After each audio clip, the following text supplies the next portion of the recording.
we need some outside universal threat to make us recognize this common bound. I occasionally think how quickly our differences worldwide would vanish if we were facing an alien threat from outside this world.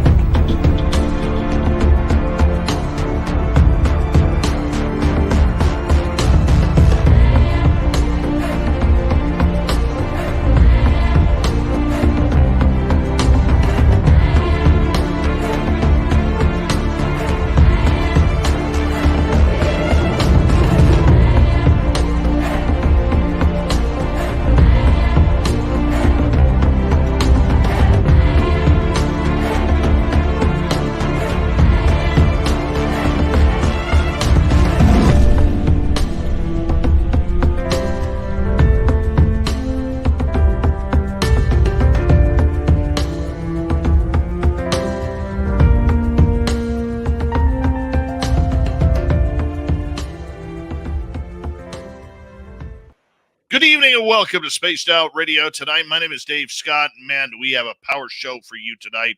Dave Schrader from Paranormal 60. Yeah, television, radio, and now author. This guy just does it all. Does it all. He needs Super Bowl rings on each hand in order to, show off his goods. He really does. Dirty Filth is here. He's going to draw another great cartoon for us. And the best part about tonight, we have each and every one of you. We have Ann B in the gold medal position. Race fan in the silver, the lovely and talented Kira with a bronze medal tonight. Laura Lobbs and Y2K 2MI. How are you? Y2K will be signing autographs after the show. Line up to the left of the studio, if you don't mind. To the left of the studio. Tim Mothman and his goatee. Roy Boy, race fan, and Chris 716. Good to see you. Robert Lamoth, Eternity Eternal, Sandra Kincaid. Thank you for coming on in. Caroline Wesson, FL Girl, welcome to SOR Chat. Thank you for joining us. I'm Laura Lobbs and Lulu Bell. Laura Classius, welcome to SOR Chat. How are you? T-Bone, Mark G, how you doing? Mark G will be signing autographs after the show as well. Line up to the right of the studio, if you don't mind. To the right of the studio. Mama Susan, number 16 in your program, starting at right wing from Stockholm, Sweden. Lars Jansson, purple-haired pixie Lara. Shelley, how are you? Hello there, Chris. Teen, how are you? Thank you for coming on in. Dear Slayer, good to see you. And as we continue on with our roll call here, we say hello next to Digger Dog. And who else is here? Scrolling on down, lots of conversation going on. Wildberry, good to have you back. And who else is here? Paul Demon, Phil the Stalker, Dusk 1962, welcome to SOR Chat. And Millennium, my man, how are you? To my crown, welcome to SOR Chat. Thank you for joining us. Rockin' Rory, Stephanie Hawkins Lynch, welcome to SOR Chat. Tim Felland, how you doing? Operation Shutdown. W. David Page, Doug Shelby is here. The Doug Shelby has arrived, which means we can officially start this show. Audrey Suma, Mary Hirsch, welcome to SOR Chat. Thank you for coming on in. Scrolling on down, we say hello to Patricia Giselli. Welcome. Mama Catherine. Mwah, I love you. How are you, my dear? I hope you're having a wonderful evening. Pam Harris, thank you for coming on in. And who else is next? Ozzy, good to see you. Paramarv, thanks for joining us. Joanne Luera, welcome to SOR Chat. Jimmy Gonzalez, nice to see you. Malou, how are you, Skip to Malou? Thank you for coming on in. And who else do we have here? Dizzy F. and Reed, what's happening? Thank you for coming on in. Kathy Pat Mooney, welcome to SOR Chat. And who else is here? Scrolling on down, we have Giannis Roast. Welcome to SOR Chat. I prefer a silent J. I really do. It might be Janice, but I prefer Giannis. It just sounds so much better. No, I'm teasing. Yo Mama, welcome to SOR Chat. Algaray over on Twitch. Marty Burback, thank you for coming on in as we continue with our roll call. Ben Pay from the UK. Good morning, my fellow Commonwealther. Thank you for joining us. And who else is here? Toe Tag. Ross Reichert, welcome. Or Richard, welcome to SOR Chat. Guy Calgary, nice to see you. And Timothy Fellon again. And who else is here? Scrolling on down. Tammy Lynn, welcome to SOR Chat. Cobra Cos, welcome to the SOR chat. Lots of newbies here. Paul Perez, good to see you back. Hi, Sandra. Hi, Sandra. Hi, Sandra. Winnie Schrader in our chat room. How are you? Scrolling on down here. Azariana Trudell, welcome to SOR chat. And Joanne Stewart, welcome from Canada. Where in Canada are you? Let me know. I'm in British Columbia, way up in the province. Start the radio side. Hello to everybody listening in on the radio and podcast side of Spaced Out Radio tonight. My name is Dave Scott, and you are listening to Spaced Out Radio. Dave Schrader is our guest. We're going to get all paranormal with him tonight, and we are awaiting Bill WD-40. There he is, Bill WD-40, already lubing us up for tonight's show, because you always want to go into a show nice and smooth. No rigidness here. No, you got to go smooth. Noble Patrick, nice to see you. And here we go. Foxy Joe, welcome back. Frank and Sean, welcome to SOR chat. Scrolling on down. Violet Strange, welcome. Donnie Cho, thanks for coming on in. And Jerry Carter, thank you for joining us. Wildman's Mom, thank you for joining us again. And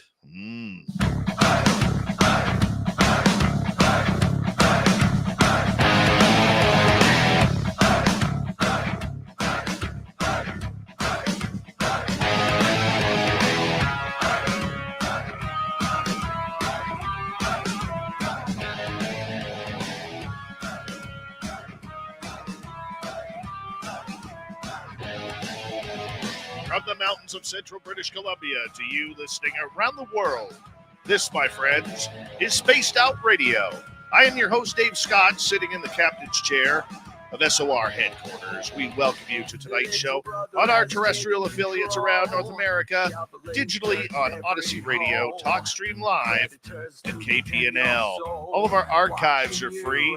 Join us at youtube.com/Spaced Out Radio. You'll do me the favor, hit that subscribe button. You can follow us on Twitter at Spaced Out Radio, Instagram at Spaced Out Radio Show, and on TikTok at Spaced Out Radio. Our website, spacedoutradio.com. We have a plethora of features for you. Rock out to Bumblefoot, read the Newswire, check out our swag as well.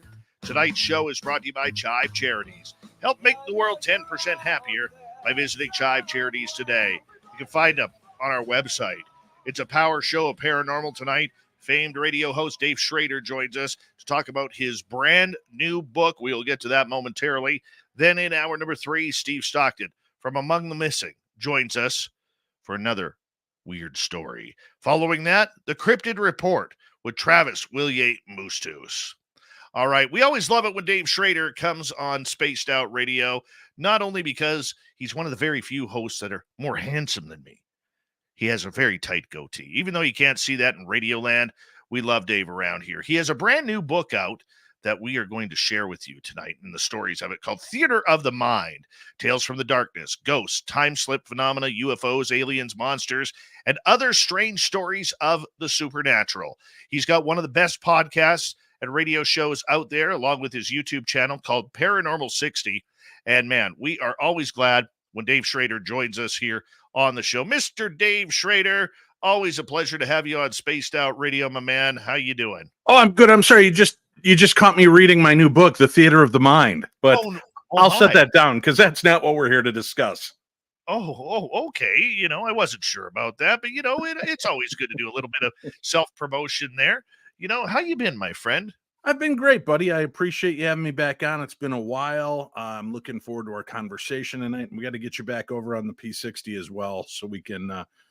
We still got to do that crossover night where we're just a whole night of Daves. You know, that's a lot of power, Dave, right there. We should call that Daves into Night. Ooh, that actually works for me. Yeah, that really works for me. You know, yeah, anytime you want to, man. I love doing the crossovers and having you on here, because the one thing that I like about you, Dave, is there's no BS about it. There's no bull that is there that needs to be crossed. You tell the paranormal stories as they are. You're not afraid to go into any other target. You've been doing this a long time. And for our audience members, especially on our terrestrial radio stations, who may not know who you are, they may recognize your voice from being on Coast to Coast AM all those years. And of course, Paranormal 60 now, which is highly popular in the paranormal realm. You just got it going on, man. I try. It's been something that's been a passion of mine my entire life is radio, and loving the paranormal the way I do and finding a way to bring them both together is both a miracle and a godsend. So I appreciate the opportunity to share that, and then be invited onto programs like this to continue to open up to new viewers and listeners worldwide. For people who may not know your background, Mhm. why do you love this subject so much? Why so passionate about it? Maybe there's a lot of different things, and I've tried to break it down a few times, wondering where my fascination comes from. I first attributed it to the fact that, as a very young child, I had an overwhelming fear of death. I mean, I remember not wanting to go to bed at the age of 5 or 6 because I was afraid I wouldn't wake up. And that seems pretty young to have that kind of fear and thought process going on. So I thought maybe that was part of it. Now, my mom and aunt, who were big influences in my life, both of them were voracious readers of Stephen King and Dean Koontz and anything by Dr. Hans Holzer or Ed and Lorraine Warren. So they always had some spooky book about. And, I kind of look at those angles as the exposure was there. And all of these pieces were just kind of in my world. I grew up in a haunted house. I had paranormal experiences with my grandmother's ghost at a very early age. And it's just snowballed and always been there. But I think part of it is the escapism for me. That as a child, I was brutally bullied for a long time. And I think that finding places to take myself out of the here and now and allow my mind to wander. I had comic books growing up, right? And books of Edgar Rice Burroughs and John Carter of Mars and Tarzan and Lone Ranger and books like that I would feed my mind. And as I got older, we start to get a little bit further away from the imagination. And I find that the paranormal re-engages the imagination. It doesn't mean that it's fake or not happening, but it allows the brain to think again in ways that we haven't really engaged since we were children. You've done everything that you could possibly do in this field. You've done television shows, you've done radio, you're now an author of a great new book, and I'll give the shameless plug here. Theater of the Mind, Tales from the Darkness, Ghosts, Time Slip Phenomena, UFOs, Aliens, Monsters, and Other Strange Stories of the Supernatural. You've been there and done it all, Dave. Mhm. What are you missing? What is something that our audience and maybe even your audience members who are listening in are may not know about you or the craft that you spin? I think it's a weird kind of dilemma to be in. Part of it feels like I'm so glad I've been immersed in this for so long. But I will tell you now, Dave, I look back and 18 years have gone by in the blink of an eye. And my daughter, who was born the year I began doing these things, is 17, going to be 18 soon, and going into her senior year of high school. And my children are all kind of moved out and moved on in their lives. So it's really kind of perplexing that I've been there for a lot, but I've missed so much chasing crazy. But what's really beautiful to me is that many of my children have made comments to me when I've said, I'm really sorry. I feel like I wasn't there enough for you. And they've said, Dad, you got to do what you wanted to do. You dreamed and you followed that dream. That was a great example. And that helps my heart feel a little bit better about that, and that they know that I was working to give them better lives as well. So I kind of wish I had a time machine. I wish I could go back and relive these last 18 years and pay a little bit more attention to all the things in my life, not just this element of it as much. I understand that, and it's funny. I have a daytime job as well, and I actually called my boss up today and I said, I'm playing hooky on Thursday. And he goes, "Why?" I said, "Because I got things to do with my son." So my son, I've already told my son, "You're calling in sick." He's only 10. I said, it's been a lot too long since we had a dad Sunday, and we need to do it. Just to hell with everything and just get it done. I mean, sometimes as a parent, you got to put the job to the side and just go for it. I know exactly what you're talking about, and I know that one of your graces in life is you love being a father, and Mhm. I think we all do, and grandfather now, of course, much like myself. When you look at it and you look at your family and everything that you've kind of brought around them with these subjects, do they have their own paranormal experiences going on too? They do, and they've opened up to me about them. It was really cute. About maybe 7 years ago, I had a guest bail out on me last minute, like literally last minute. And my daughter said, "Well, we'll do the show, Dad." And I said, "Oh, yeah?" So I titled the episode Children of Darkness. And I let them kind of interview me. I interviewed them about the paranormal. And that's one of my favorite memories of doing the radio show and getting to hear their stories and getting the opportunity to hear them question me on things that they've always wanted to know. But yeah, I think all of my children at one point have had strange experiences take place. And I think because of who I am, it's made it easier for them to deal with and accept. And then they've gone with me to active haunted locations, from the Palmer House Hotel to the Stanley Hotel to the Queen Mary Eastern State Penitentiary, Joliet State Prison. So they've had a chance to be there hand in hand with me and see the life I lead, and they're kind of excited about that. And when they get to have their own experiences at these places is pretty cool. There's nothing like having your child with you when you're on investigation. Do your kids communicate with spirit, or do they have weird things happen like that? They've all had something. When my mom passed away, she made her presence known to my daughters, and through dream visitations. They have had those moments where they know they're not alone and they've felt somebody with them. So it has been out there. They have had those kind of experiences. We also, the house we live in now, we own, but when we first moved to this area, we were renting a house about 3 blocks away. And that house was really haunted. It was crazy haunted, just weird stuff happening all the time. Sometimes when I was on air live doing my radio show, weird things in the house would happen. I had my studio in my bedroom, and Winifred was over working on something in bed, I think knitting or something. And all of a sudden, we just hear the TV in the living room at 1 o'clock in the morning just start blaring. And I muted my microphone. I said, "Go find out which one of these idiot kids is up this time of night blaring a TV like that."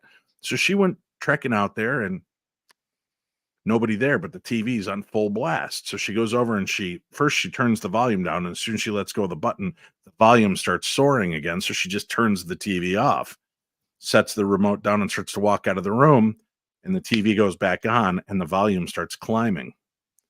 So our first thoughts, mine especially, are, if I have a neighbor with a similar TV and he's sitting there watching TV at his house and not paying attention and messing around with the remote, he may not even realize that he's messing with the volume of my TV.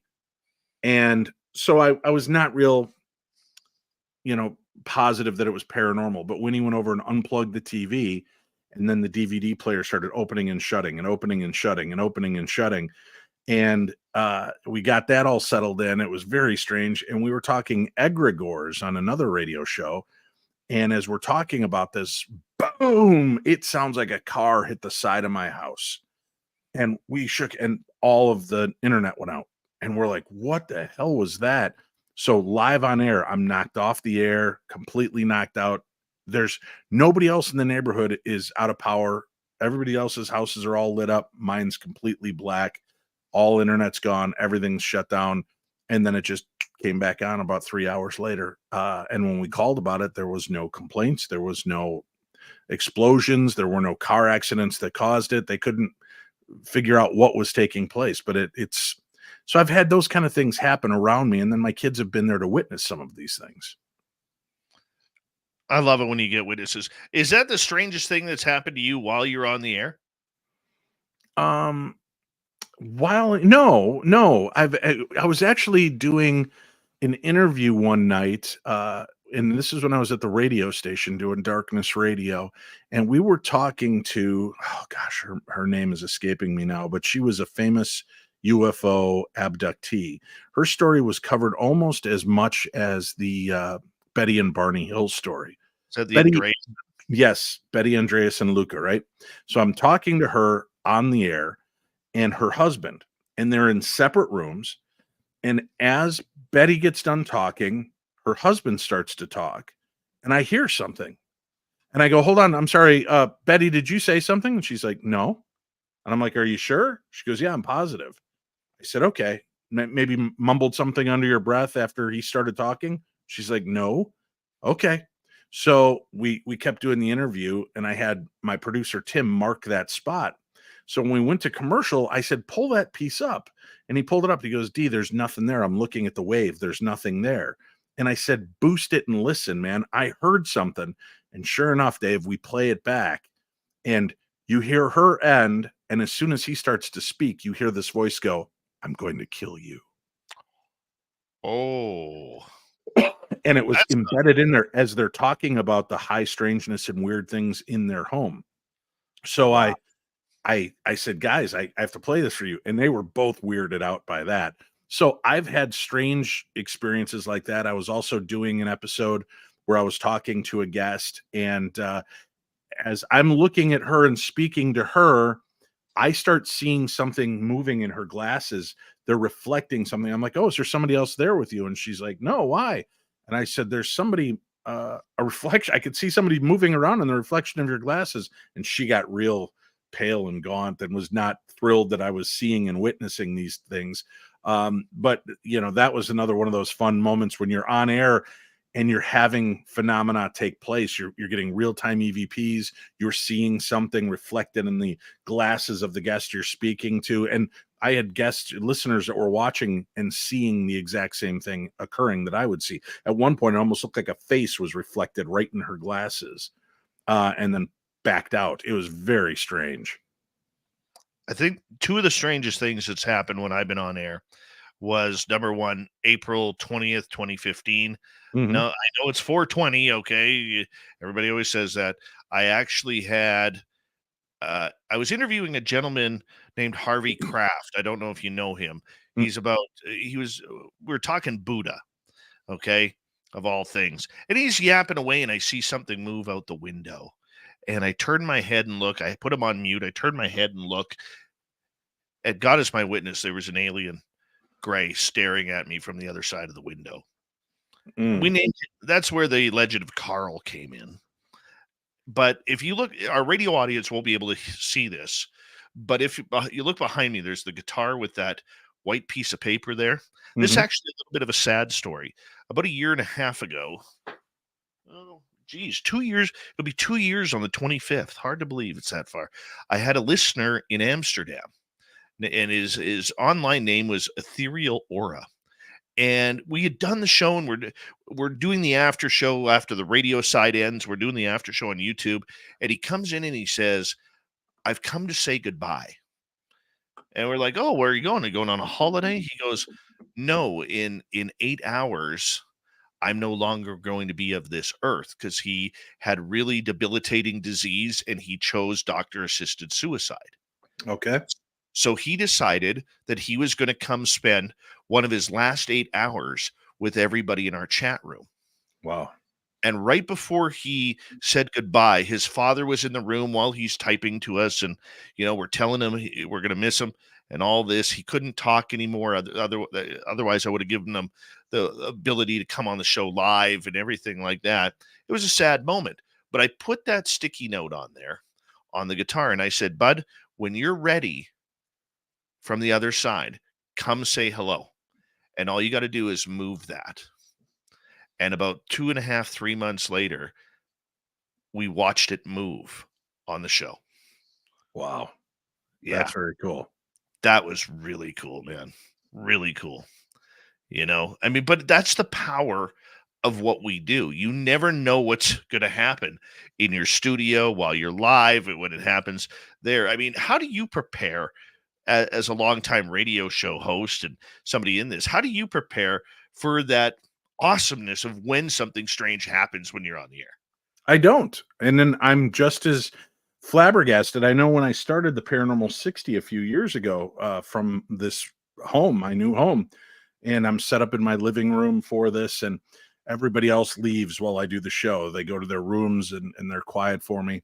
And as I was doing the show talking the one day, and this happened on air, people were watching it, all of a sudden my head snapped because somebody leaned out of the kitchen door and looked at me. And I saw them, full on saw them And I was like, who the? And they moved out, and I'm trying to like just get through with the interview, but I'm like, whoa, what the hell just happened? So I love having those moments, and I'm not ashamed of acting just as shocked as anybody else would in those situations.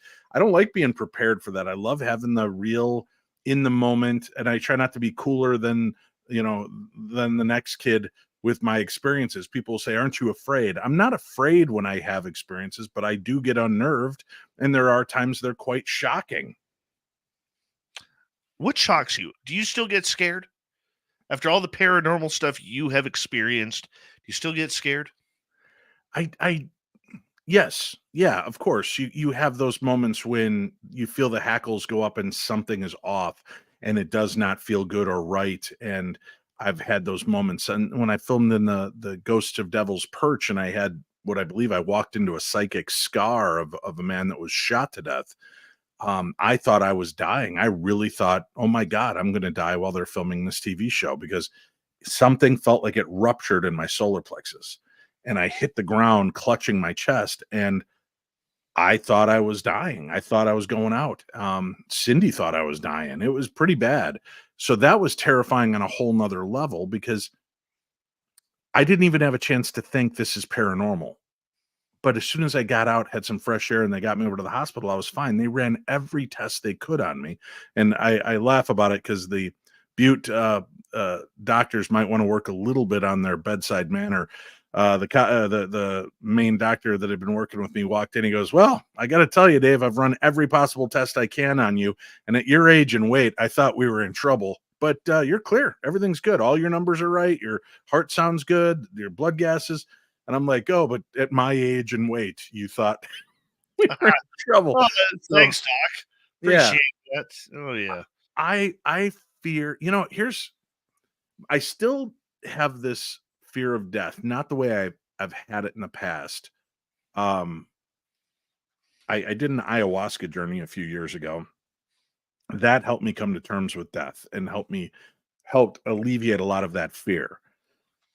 But when my daughter, Ripley, she's a type 1 diabetic, when we first found out about it, we were doing all we could to, make sure that we were making all the changes. And it's scary. And when you're new to it, you don't know the things you don't know. And I knew one day my daughter just woke up. She wasn't feeling well. She'd thrown up a few times. I went in to check in on her, and that's normal. I mean, my kids are in 3 different schools, grade school, middle school, and high school, and they're bringing bacteria home. We are a petri dish at my house at any given time. And I was worried about her not feeling well. And later on that night, I thought, you know what? Let me give her a little goose of energy, because I firmly believe when you feel like crap, eat garbage food, because your body needs that energy to fight what you're up against. So I went and I got her a vanilla shake and some chicken nuggets from McDonald's and brought them into her room. And she's like, thanks, Dad. And then I left, and it came back about 20 minutes later, and there's chicken nuggets strewn down the hall. And I walk in the bathroom, and the vanilla shake is sitting there, and there's a couple of chicken nuggets on the counter. And my daughter, and I go, what the hell? And I walk in, I go, Ripley, what the hell's wrong with you that you just, and she sat up and just gave me this look like she had no clue who I was. Oh, my. And I go, Ripley. And she just looked at me, and I said, what's my name? And she just stared, and I go, Ripley, stop screwing around. What's my name? Say my name. And she just stared at me, and you could tell there was lights were on. Nobody was home. I scooped her up in my arms and called my aunt, who is also a diabetic, to ask for a clue of what was going on. And she goes, is that the dog panting? And I said, no, that's Ripley. She said, immediately get her to the hospital. She's in ketoacidosis or whatever. Yeah. And I rushed her to the hospital, and she almost died in my arms that night. Oh, and when we brought her in, the doctor said, had you waited another 45 minutes to an hour, we would be having a totally different conversation. But you're in the right place. This got bad, and I don't know the extent of how bad it is. And there's still a chance we might lose your daughter tonight. Hold that thought, Dave. And thank you for that story. We will finish it when we get back from the break. Dave Schrader, A Paranormal 60. We're also going to get to his brand new book, which you can get online. What's it called? Let me tell you. Theater of the Mind, Tales from the Darkness, Ghosts, Time Slip Phenomena, UFOs, Aliens, Monsters, and other strange stories of the supernatural. We'll be right back.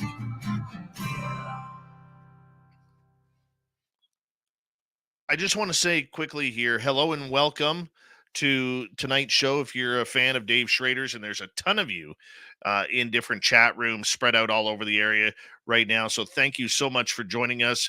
We appreciate it. We do things just a little bit different here because we're a hybrid show of a live radio show, YouTube, and podcasts, which are live as well. The radio show, we have to take commercial breaks, so you guys get to hear what we're doing behind the scenes. So I appreciate you guys tuning us in, and just want to give that. If they're wondering what the hell is going on, what was that music? What commercial? what is this? What is this? So, yeah, that's a scary story, man. Yeah, well, and it gets scarier. So we'll talk a little bit about that, but show how things happen again for a reason. And you asked about my daughters and having experiences in the paranormal. What we are going through in this story will eventually play out on an episode of the Holzer Files. Wow. Yeah. Mm-hmm. So stay tuned. We'll tell the rest of the story right after this. But in the interim, if you don't mind me pimping just a little bit on the book that I've got, I do have one of my own personal stories in here. I've got a lot of great, weird, supernatural stories. I'm working on volumes 2 and 3 right now. I'm hoping to have the next one out around June and another one out later at the end of this year. And I love writing. I love talking the paranormal. I love hearing people's thoughts and concepts and ideas on the paranormal. So, and many of your listeners have followed me over from other interviews I've done here. So thank you very much to your spaced out crew that has now, shown love to both of us and continue to do so. So I appreciate you, Dave. Oh, no problem. And, I encourage, one thing that I love to do with my audience is encourage them that if they're going to support other shows, support the ones that are working hard for you, the audience. And I encourage all of our listeners, if you haven't, hit subscribe and ring that bell on Dave Schrader's channel. It's well worth it. And he would really appreciate it. I would appreciate you guys doing that because Dave is one of the most genuine people in the paranormal world and in the broadcast world as well. And we hope that we can earn the trust of your listeners who are in our chat room tonight, that they come over and hit subscribe as well. So thank you, Dave, for allowing us that opportunity. I know you're broadcasting on your Facebook and YouTube channel as well. So I hope everybody gets a good taste of two professional Daves broadcasting to the universe right now. The multiverse. We are obviously multiverse versions. You're the Canadian. I'm the American multiverse version. I am what you would look like without hair and without a full beard, Dave. Well, I can't even argue that. Yep. I can't even argue that. We are lucky sons of guns. Yes, we are. Well, hey, Paranormal Pixie, good to see you, and welcome, yes, to all of my darklings. Thanks, Jeeves. Is that Jeeves Urquhart? I can't remember how to pronounce the last name. I do not know. I used to have a Jeeves that I was friends with on Facebook, who I haven't heard from in a long time. If that's you, great to see you again. I like this one. Jerry Carter, Bald Dave calls us Darklings. Dave calls us you guys. Well, I've been at it for 18 years, so I'm still willing to suck up to my listeners. I haven't graduated that high yet. Actually, I think I had. When did you start in radio? January 1st, 2006 was the first episode I did of Paranormal Radio. Oh, really? Okay. Yeah. So my start in radio was July. No, it was October 5th of 1998. Well, I started in doing stuff in 1988. Okay, so you got me smoked then. August of 88, but I only did that for 2 years, and then there was a big gap until 2006. Yeah, I got out of broadcasting school, got my first job on Vancouver Island at a little radio station that's no longer there. The coolest part about it was we overlooked the Strait of Georgia between Vancouver Island and the mainland. And doing the morning news. My DJ, he was addicted to Joni Mitchell's Big Yellow Taxi. I can no longer hear that song anymore without screaming and wanting to pull my hair out. And I got beautiful hair, as you can see. It was really cool one morning, though. We actually got to see it was real low cloud over the ocean, and watching we had a lightning storm going on as the sun was rising. One of the most beautiful things I've ever seen. Hold on right there. We're going to get going here in 5 seconds. And thank you to W. Decker, T-Bone, Deb, and Louie for the super chats. Here we go.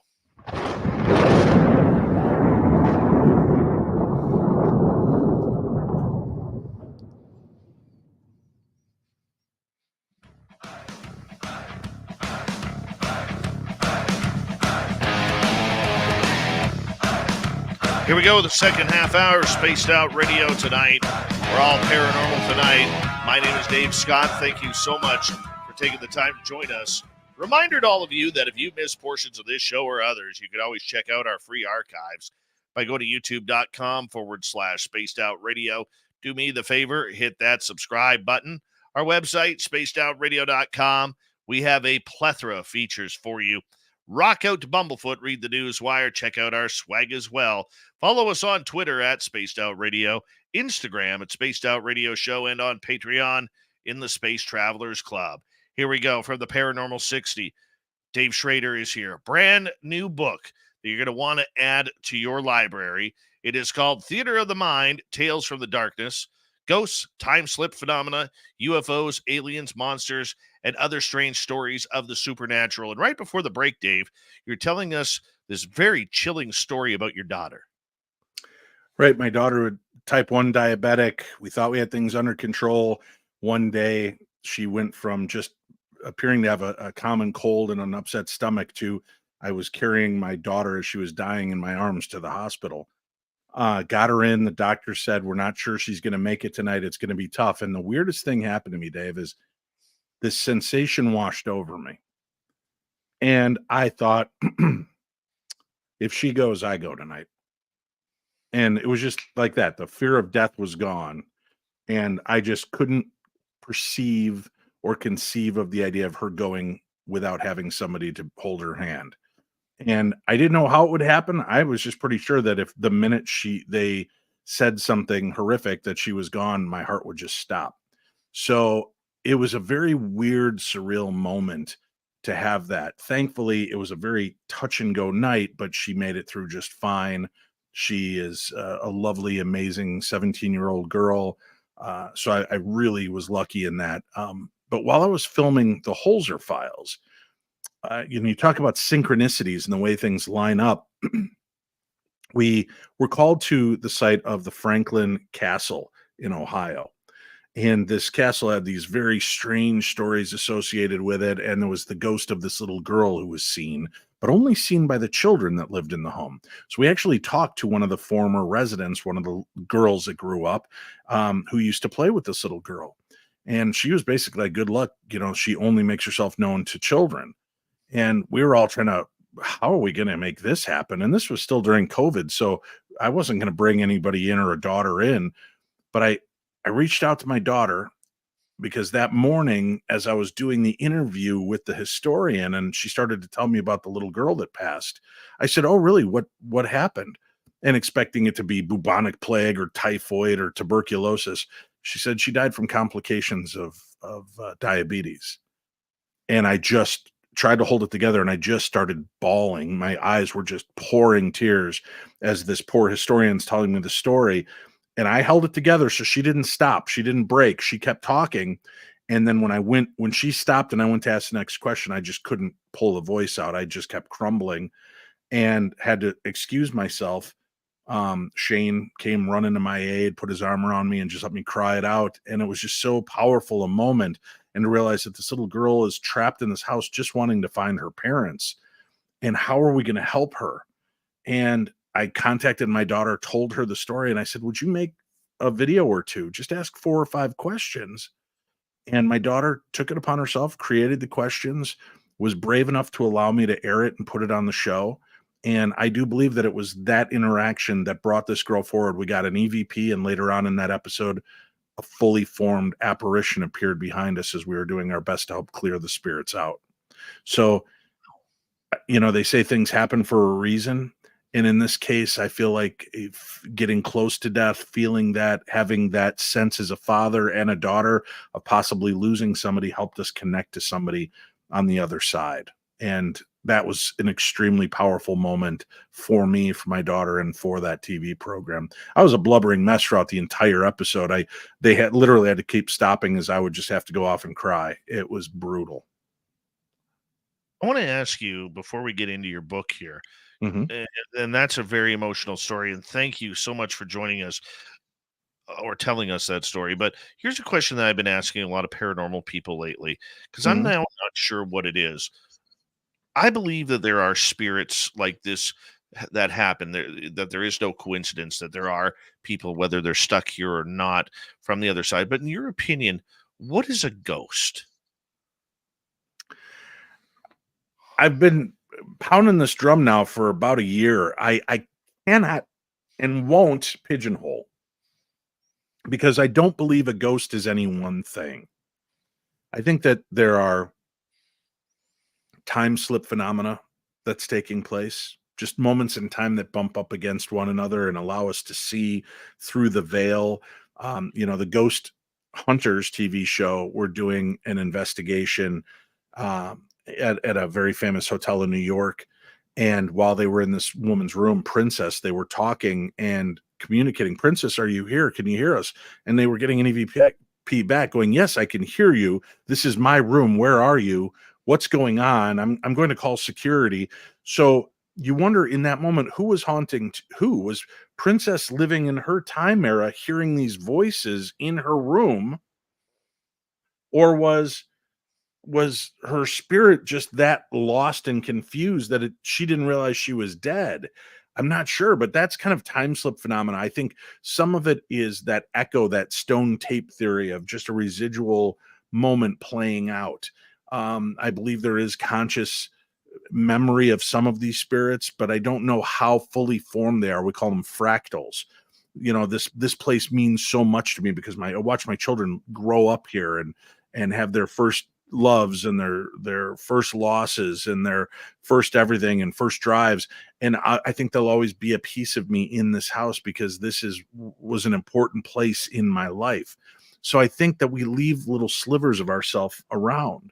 And then, there are a lot of the different religious principles that believe that when we die, the best of who we are moves on and the garbage stays behind. So the anger, the frustration, the jealousy, the rage, that is the goop. And maybe why in some instances it's very basic, rudimentary, animalistic kind of communication, pounding, lights flickering, get out, very territorial sense, is it's not a fully realized version of us, but that little piece of animal that was left behind. So I think that there's so many different aspects playing out at all times that it's impossible to define what a ghost is. And I don't think we should truly ever define it, because I think that's part of the magic is every time I start to think I understand what's going on, a new door opens up to me and a new possibility. And that is exciting. I think that's what keeps pushing me 18 years into this and 56 years into life, still wanting to continue to research this. And I never get bored with it. What do you think is out there? What are we missing?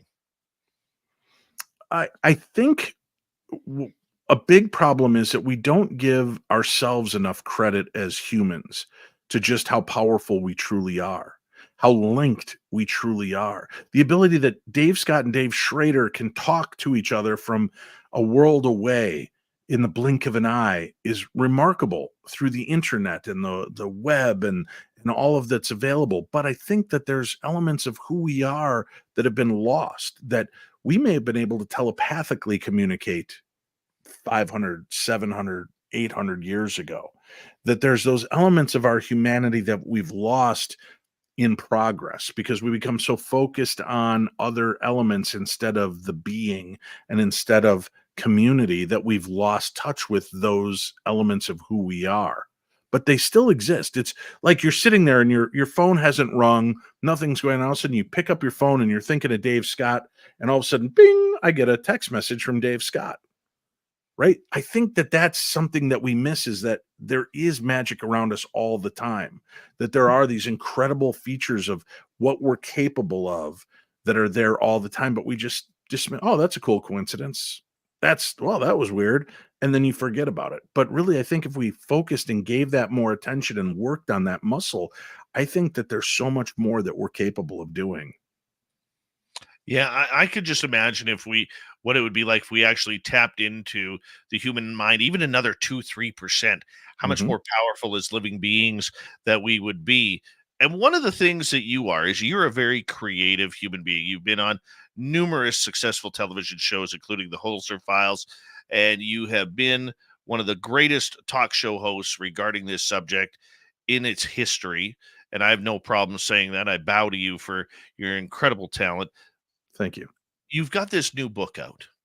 It's the Mhm. first book that you have published on your own, Mhm.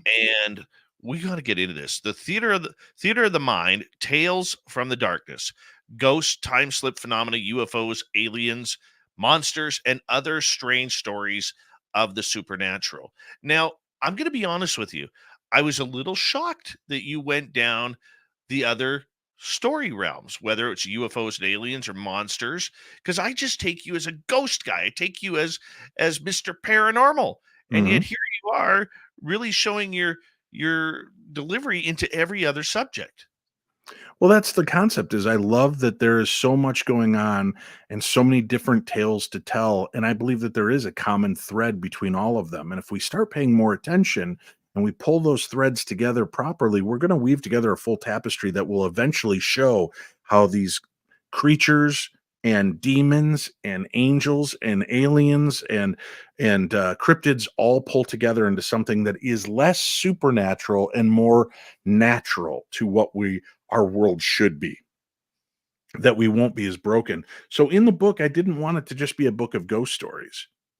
And when I thought of the concept of doing this book, I had uh, for years on my podcast Darkness Radio had created this segment called Theater of the Mind, where I would take people's stories and put them into a script form with their permission, and I took their story, it's exactly the way it happened. The only thing I would do was add moments and elements for sound effects. Like as I walked down the long gravel road, I could hear the sound of the wind through through the trees, and the lone owl hooting above me, so that Tim would have some direction of woohoo, woohoo, to add to the story as we did this. And and I sat there thinking, well, I've got all these amazing stories I've heard that people may have only heard once on my radio show and will never get access to again.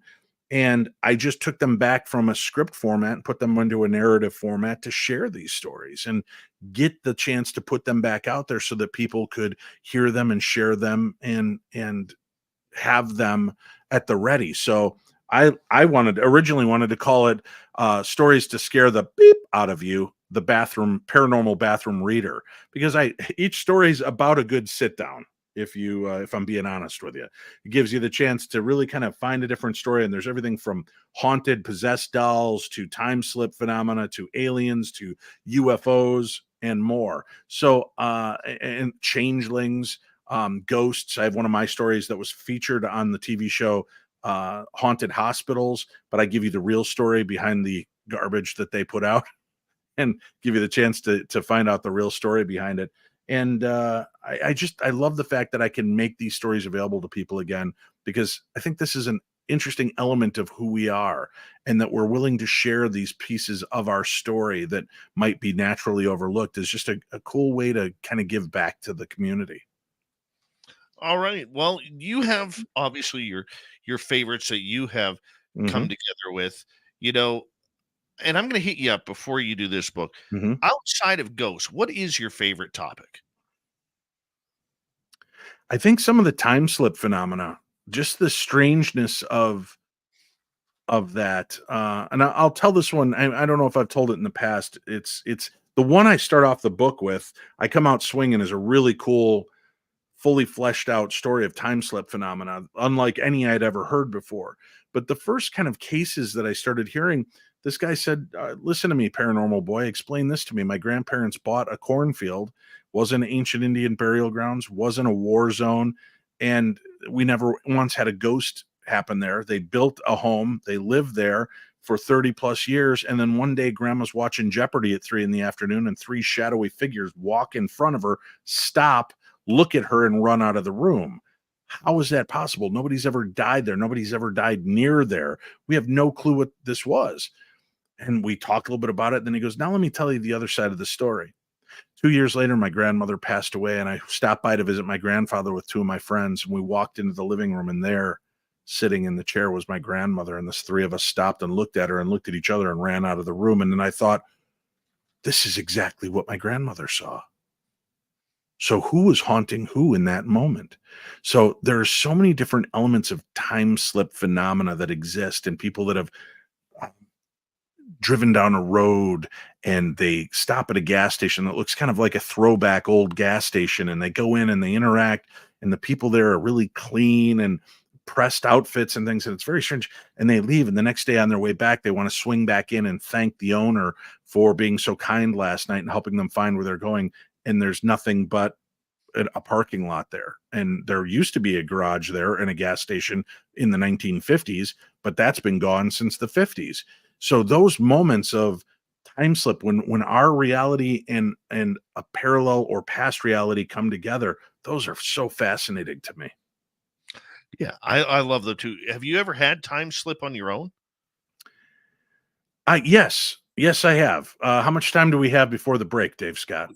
We got 7 minutes. All right. So I'm going to be honest with you. It does involve in the story.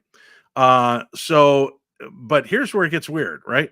It was when the movie 28 Days, what was it? 28 Days Later, I think was the name of the movie, with the zombie movie came out. My buddy from Illinois came up to visit me, and we were going to go into the theater, and he goes, hold on. And he takes a couple of hits, and he goes, you want some? And I'm like, yeah, sure. Why not? So I take a hit, and then I take another big hit, and he goes, slow down. You don't smoke much, man. When's the last time you smoked? I'm like, oh, it's been about 10 years, but I smoked weed in high school. I'm going to be fine. By the time we got up to the door, I was barely able to function. I was just, whoa, what is happening to me?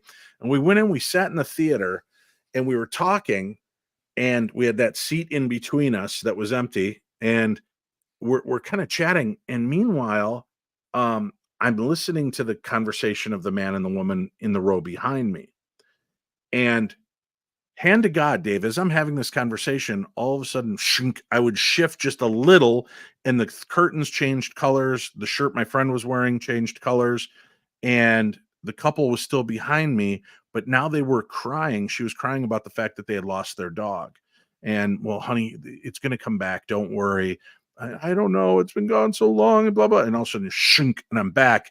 And I remember my friend Leo looking at me, and he's got this look on his face. He's like, are you all right, man? And I go, I don't know. And I just kept slipping between these 2 almost identical movie theaters, hearing these things. And then finally, when I pop back in to this reality, I turn around and I look at them and I said, did you ever find your dog? And the couple just looks at us and they're like, what? What? And I said, your dog went missing, right? Did you ever find your dog? And my buddy's just eyes are like saucers, and he's staring at me, and they go, how did you know about that? And they said, we were here a week ago, sitting in these exact same seats, watching a movie, talking about our dog that went missing. They weren't doing it while I was sitting there right now. They were doing it a week ago, and I was hearing them tell that story. So I have no understanding of what was happening to me, but I kept shifting. It was like 2 different realities taking place simultaneously, and my conscious memories and mind were not being contained to one world. And I can say I was high, so take it for what it's worth. But I think it's really astounding that I, in this reality, turned and talked to them and astounded them because I knew what they talked about a week before, sitting in those exact same seats. Wow. That is incredible. Like you picked up the residual energy of that Yeah. conversation. Or That was is it taking place today in an alternate universe? that So, could I don't know. I don't know what happened. But the weird thing is, Dave, it's a super clear memory for me. It's as clear as our last conversation together. So to be high and have that kind of memory, it definitely implanted on me because I remember it exactly how it happened. And it was so strange. Just a very, very weird experience. we got 4 minutes to go before we go to break, and I know Okay. this will probably carry over to the other side of the show. And I want to ask you because when I was going through your book, there was one story in there. Being Canadian, I didn't know this one. Okay. And so I'm going to blame Canada on this one. The impossible phone call. You open up with this Mhm. in your book. I got to know what this is about. Well, that's the time slip story, the first one. And I don't want to give too much away because that is one of my favorite ones, Dave. But it is this family in November of 1963 received a phone call uh, regarding the assassination of John F. Kennedy. And it came from a very unlikely source, and everything proved out to be true. The only problem was that they got the call on November 21st, 1963. So it's another one of those elements of time slip phenomena or consciousness existing beyond the realm of the physical. And it's to me, it's a really great, powerful story. And I'm glad that I was able to get that one. I'm sorry I can't go into it more in depth on some of the stories like that one. That's why I picked it to come out swinging because it's a really cool, powerful story. When you first, I'm going to ask you some indirect questions about it then. Sure. When you first hear a story like that, Mhm. we always, at least for me, I look at it, I'm like, wow, I can't believe that happened. And then I Mhm. start to dissect it. How did it happen? Why did it happen? You know, when you look at it, and you've heard thousands of stories over the years, why do you believe this one? My job is not to believe any one of these stories over any other story. Just some resonate better with me. Just like the guests that you have on your show. Your job is not to make your followers and listeners believe the stories they're hearing, but you're giving that person a platform to share the story. You're giving that person the opportunity to open up about it. And what I found over the years, some of the most bizarre and outrageous stories, people reach out to me afterwards and they're like, thank you for having that guest on because I thought I was crazy. As a matter of fact, I've almost killed myself a few times thinking I was so insane for believing this. And now I know I'm not alone. And I get hundreds of letters regarding that topic that I would have been more than willing to summarily dismiss and roll my eyes at. So I've learned to just accept everybody's story at face value. And it doesn't mean I have to believe it, but I find it intriguing. And the concept of what this story is and how it develops is so intriguing to me on many levels because, again, the person that called them reached out in a different conscious way. Right. And you know what I mean by that in the story of where she was, how would she have gotten access to that phone, and how would she have known a day beforehand? So it's really kind of a fascinating aspect to that too. And because I'd heard other stories that kind of fit these veins of time slip, if it was a one off, it'd be real easy to say that's just too fantastic to believe. But due to the fact that I've heard multiple stories of similar scenarios that have unfolded, to me, it's a cool representation and it's one that'll be memorable. I love it, man. I love it. And, you know, we have a little bit of a saying here, a little bit different, but along the same lines is we believe everybody. Mhm. And I mean, we've been doing this long enough to know when somebody's pulling our leg and someone's not. But you know what? The one thing I always want our audience members to remember is I've never stood in your shoes. You've never stood in mine. And who am I to sit there and say that your experience is not what you say it is? I wasn't there. I never saw it happen. And I've had my own experiences that people have laughed and criticized me about, and I refuse to do that to anybody else because Right. I wasn't there. So I think truth is a good way to go. Dave Schrader, Paranormal 60 is his podcast and YouTube channel, and his brand new book that you're going to want to add to your collection. It is called Theater of the Mind, Tales from the Darkness, Ghosts, Time Slip Phenomena, UFOs, Aliens, Monsters, and other strange stories of the supernatural. We continue next on Spaced Out Radio. All right, Dave, we got 5.5 minutes.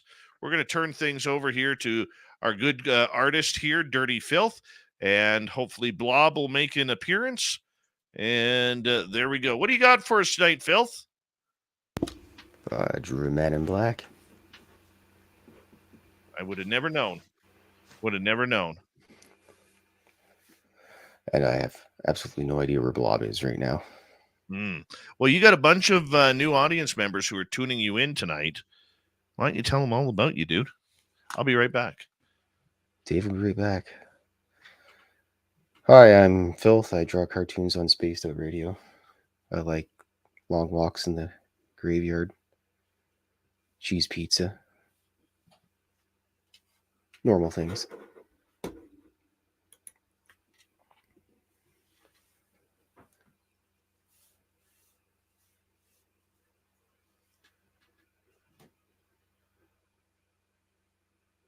Hold on, let me go find the... Oh, there they are.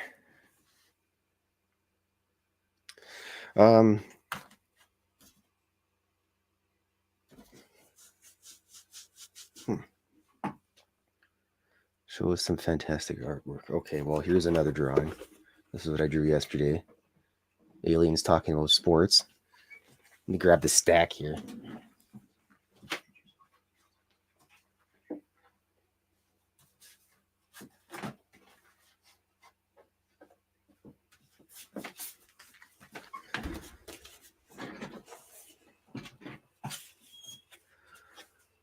Oh, yes. If you go to filthy.com, FYLTHY.com, you can scoop a copy of my book or calendar or both. Oh, geez. Let's see here.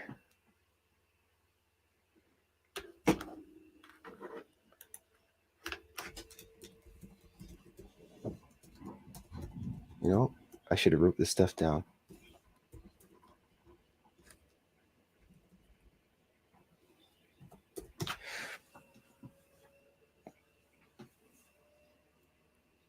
Yeah, filthy.com has all the links to all my Twitter and Instagram and all that stuff. I should actually make a little macro for it. Here's a cartoon of a gray alien coming back, asking for his craft and fallen brethren, and the man in black's telling him that we kind of chopped them up and back engineered the craft. Unbelievable.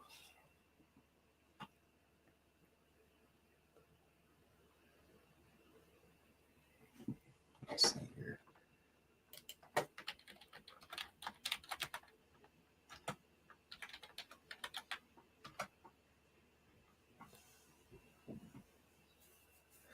Hello, Tim Lathman. Love you, love everybody. Bob Bergens, Jeeves, Kira, Deb, Bill, Joe, Pearl, Pixie, Tim's beard.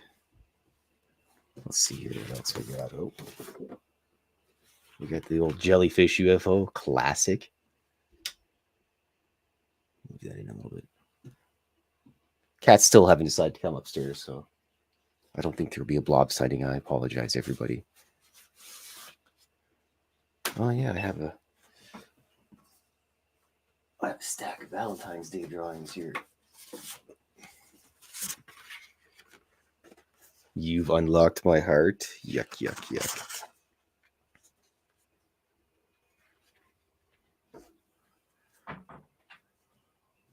The poor jellyfish. Nobody believes in the jellyfish, apparently. Beautiful. California night crawlers. You're beautiful, Filth. Thanks, Dave. Just beautiful. You're a handsome guy, too. Thank you. Thank you. We're going to bring Dave Schrader back here. Hi, Dave. Hi, guys. Hopefully that rebooting my system will keep me from crashing on you halfway through this one. Well, let's hope. If not, well, we'll I just wait. will, yes, I'll come back in as soon as I can get back in. It's just been a weird system lately.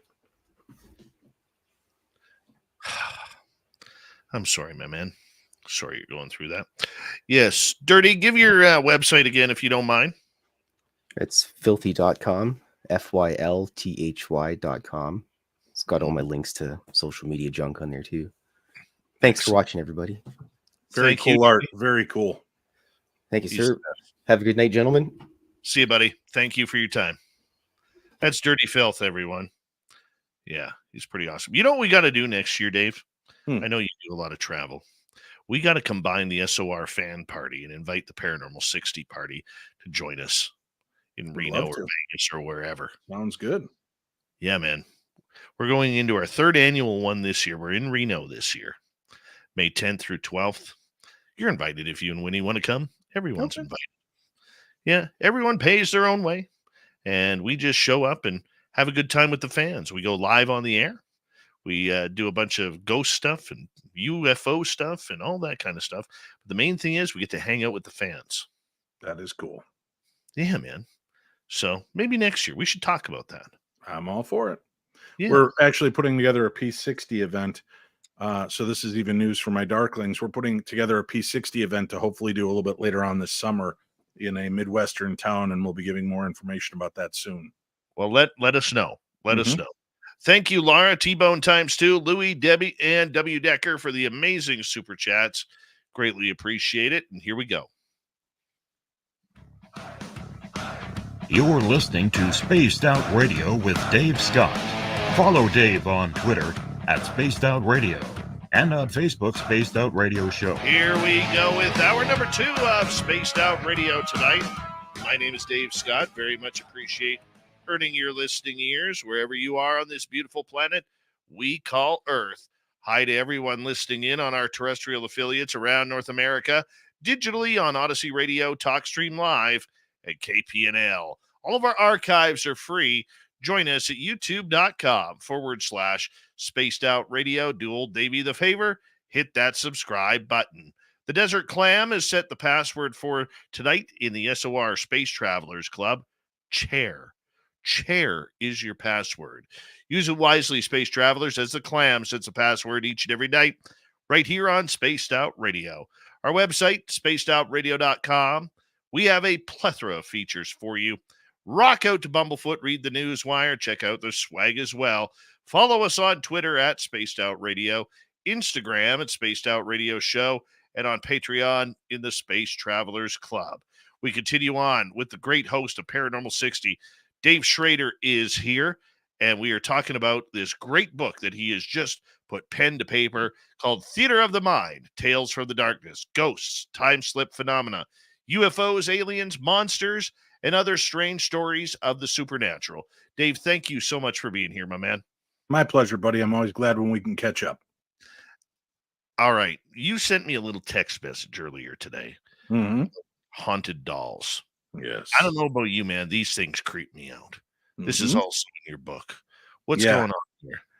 Yeah, this one is one of my favorite stories, and I love the art that they create. That we got created for it. It's not going to show up now, but the artwork created for it, and I had to make this a colorized book just so that you could see the red eyes on the character that we have here. But do you have that picture you can put up of the actual doll of Emily? I'm gonna try. Here. Yeah. And let's see what we can do. And when it comes to dolls, I get a lot of freaky dolls that are sent my way. People will drop them off at conventions, or they send them to my post office box, or like, I don't want this in my home anymore. Please get rid of it.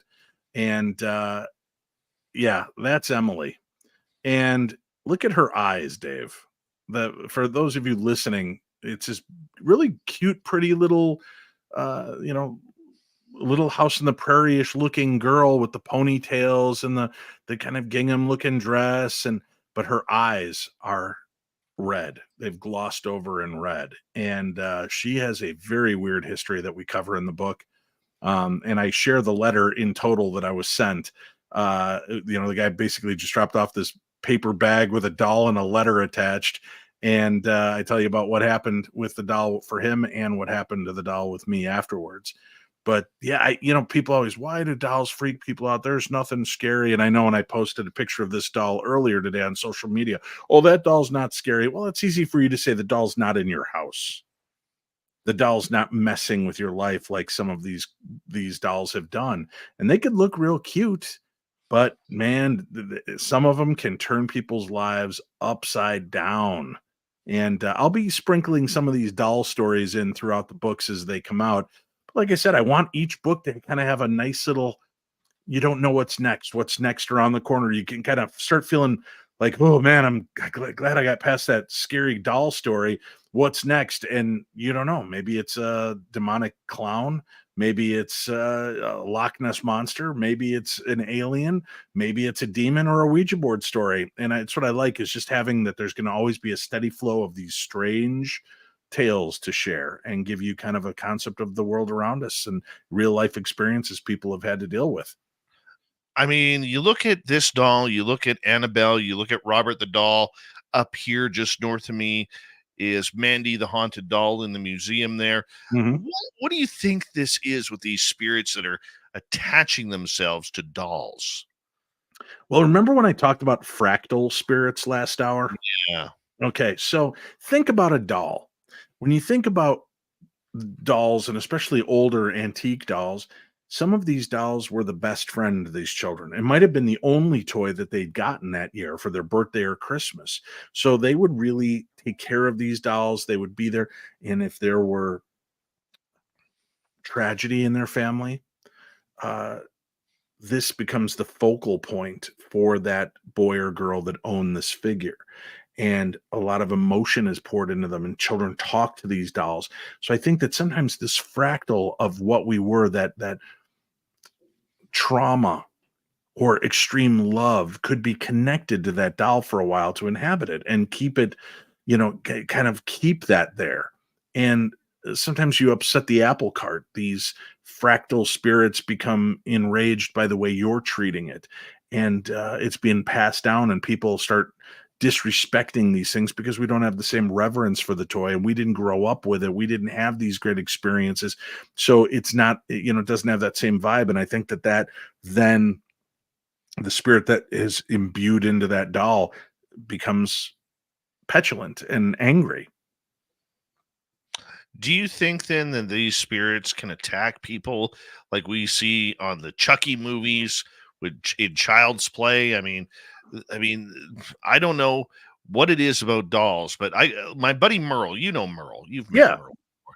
He loves collecting haunted dolls, loves collecting anything and of antiquity, and he was almost killed by Mandy the haunted doll Wow. back in 2015, and Mandy put him in a trance. And by the time Merle was grabbed by one of his teammates, he was about 10 feet from the busy highway where he was going to be Ooh. walking onto the highway.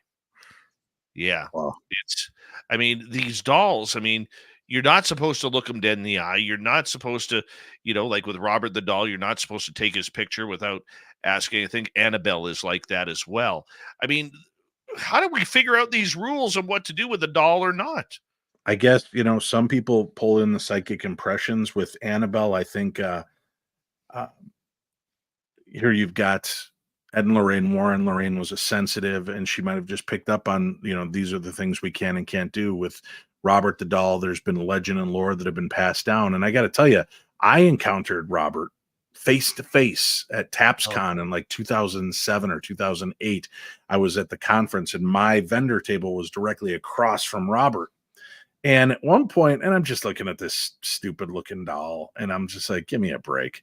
And people are up there, oh, Robert, can I take your picture? Oh, Robert, oh, Robert. And I just walked up and started taking pictures. And I didn't, oh, Robert, and I didn't thank him, and I didn't leave a dollar token.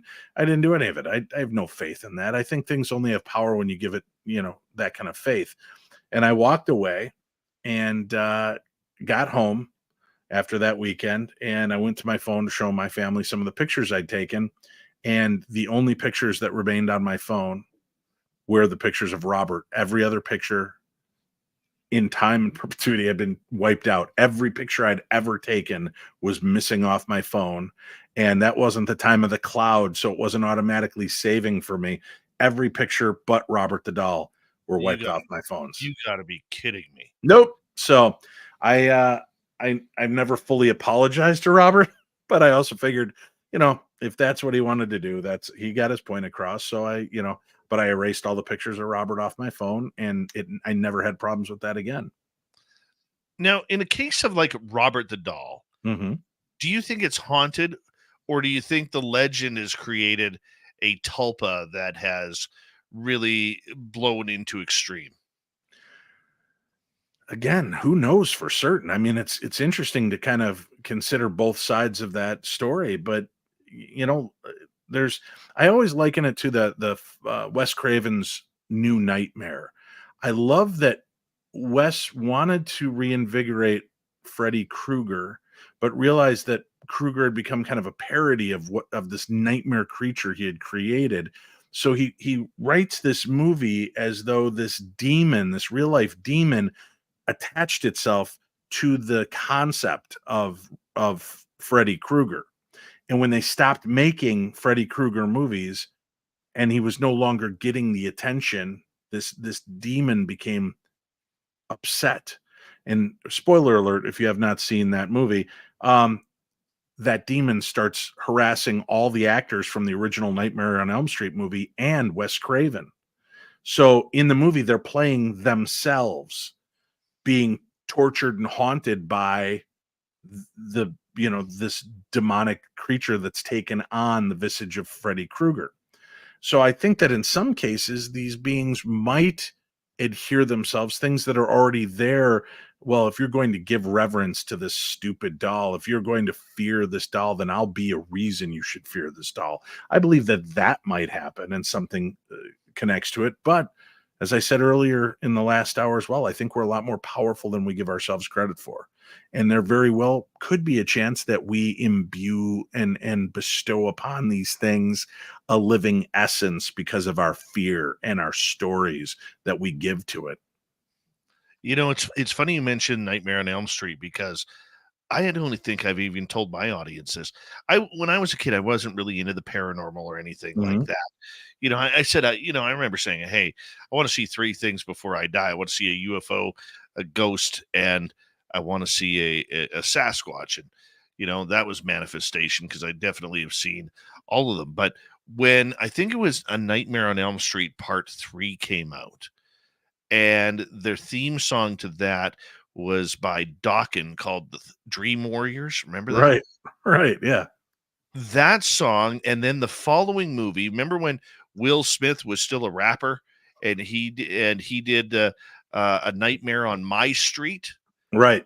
Between 1 a.m. and 3 a.m., no word of a lie, I woke up to my radio playing, because back then I fell asleep. I wanted to be cool, so I fell asleep with the radio on, you Sure. know, and for about 2-3 weeks straight, every night between 1 and 3 a.m., I woke up to one of those two songs playing on my radio. And then it kind of phased out to where it wasn't the Dawkins one anymore. It was the Nightmare on My Street one, where at Mhm. the end Freddy Krueger's voice comes out, and it Yeah. scared me so bad I didn't put the radio on at night for about 3-4 months, because I was absolutely petrified that would actually happen. I'm your DJ now, Dave Scott. Oh, scared the daylights out of me, man. Like, I'm Yeah. like 16, 17 years old, and I'm like, oh no, this ain't getting me, man. This ain't getting me. But getting back to dolls for a second here, Sure. do you have any dolls in your own collection? Yeah. Yeah. My family's not too happy about it either. I've got a lot of dolls, and I've gotten rid of a lot of dolls. I've had people that have wanted dolls, and so I brought a lot to charity events, and we've auctioned off some of the dolls. I never get rid of the ones that are vicious. If there's any stories of these dolls hurting people, or they believe to have hurt somebody, I don't bring those dolls. Those dolls are in a in a tub in my garage wrapped in holy bubble wrap. You know, I don't know if the Pope himself breathed the air into those bubble wraps, but I've got it on good authority. They're safe and tucked away. However, the doll you see on the screen, Emily, she was one of those dolls that I wrapped up, put in a box, and put out there in my garage. And my daughter came to me one day and she's like, Dad, I want to show some of my friends the haunted dolls. Where's that Emily doll? And I said, she's out in that one far back box back in the corner. And my daughter came back and she's just had this terrified look on her face. She goes, Dad, come here. And I'm like, what? We walk out there and the box is there and Emily's sitting on top of the outside of the box, not wrapped in bubble wrap. And I'm like, I go, Pacey, are you screwing with me? And she's like, no, Dad, I won't even go near it. I thought you said it was in the box. And when I come out here, were you screwing with me? I'm like, no, I'm not screwing with you. I took the doll off and I opened the box and there are a few of the other dolls in there that had been broken. So I don't know, man. It's weird. So I wrapped her back up, put her in there, and then I did mention that story online on air one night, and she never did any damage per se. She's just a freaky doll that doesn't like other dolls and seems threatening. And I had a gentleman buy it, and he kept in touch with me for about 2 years after he bought it. And I think he said there were times his TV would glitch when it was sitting next to the TV, or the TV would turn on or off by itself. What do you think the fascination is with people collecting haunted items, namely dolls and figurines of clowns? That scares the hell out of me. Well, part of it is, right, Dave, we can like something and it can be a little scary, so we're kind of on that razor's edge.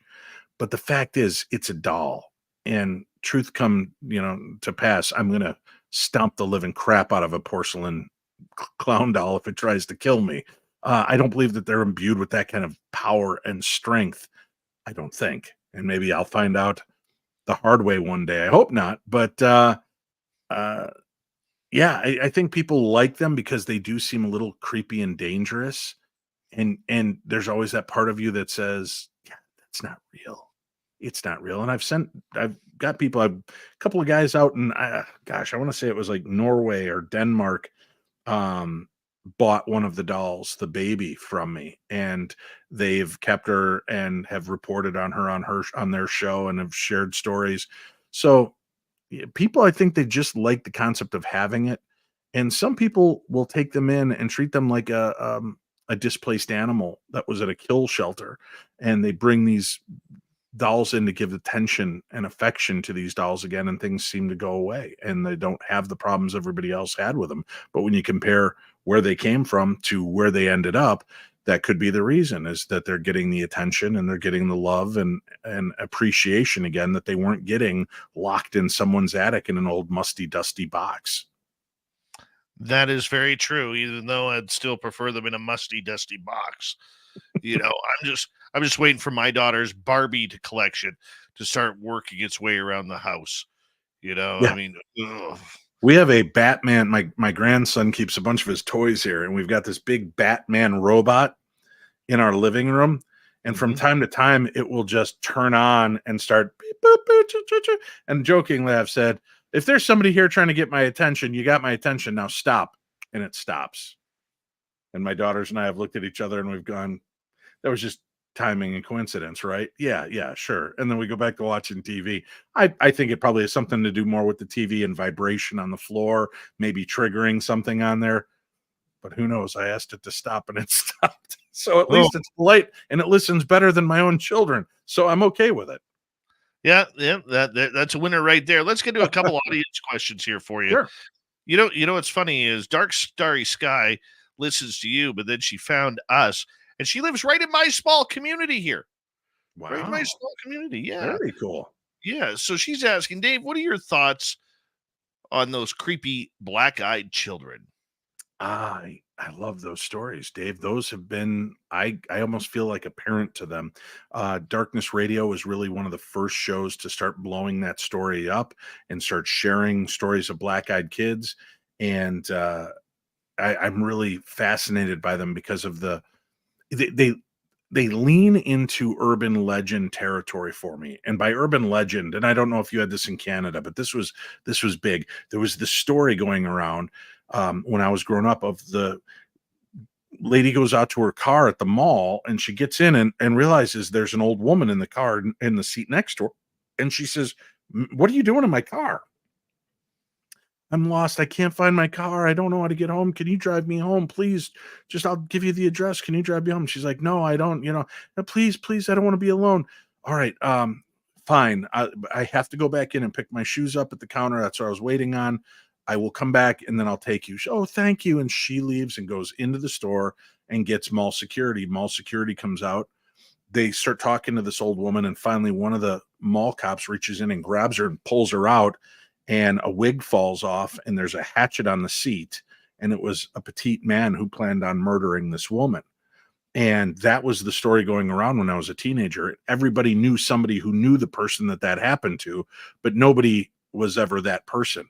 So that was kind of the urban legend that went around, or the urban legend that if you flash your high beams at a car that has no headlights on in the dark, that's a trigger for some gangland initiation. They're going to turn back around and kill you. And so when I started hearing these black-eyed kid stories, I started thinking there was some urban legend element to it, but I was fascinated because I think they're good, creepy stories, and I like a good scare. But then I started hearing from people around the world, and these stories went much further back than just the 1990s when Brian Bethel first shared his encounter.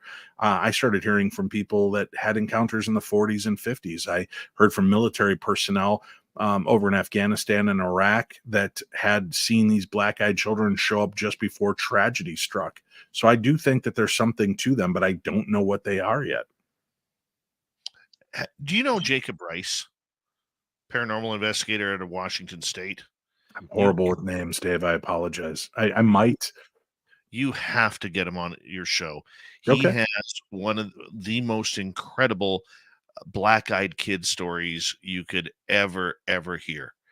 And it happened just after New Year's a couple of years ago, where his dogs were even reacting to it in the middle of the day. Security cameras all over the place didn't capture the kid. Nothing. The kid wasn't even on camera. You could see Jacob on camera talking to somebody at his fence, and there's nothing there on the other side. It's creepy as hell.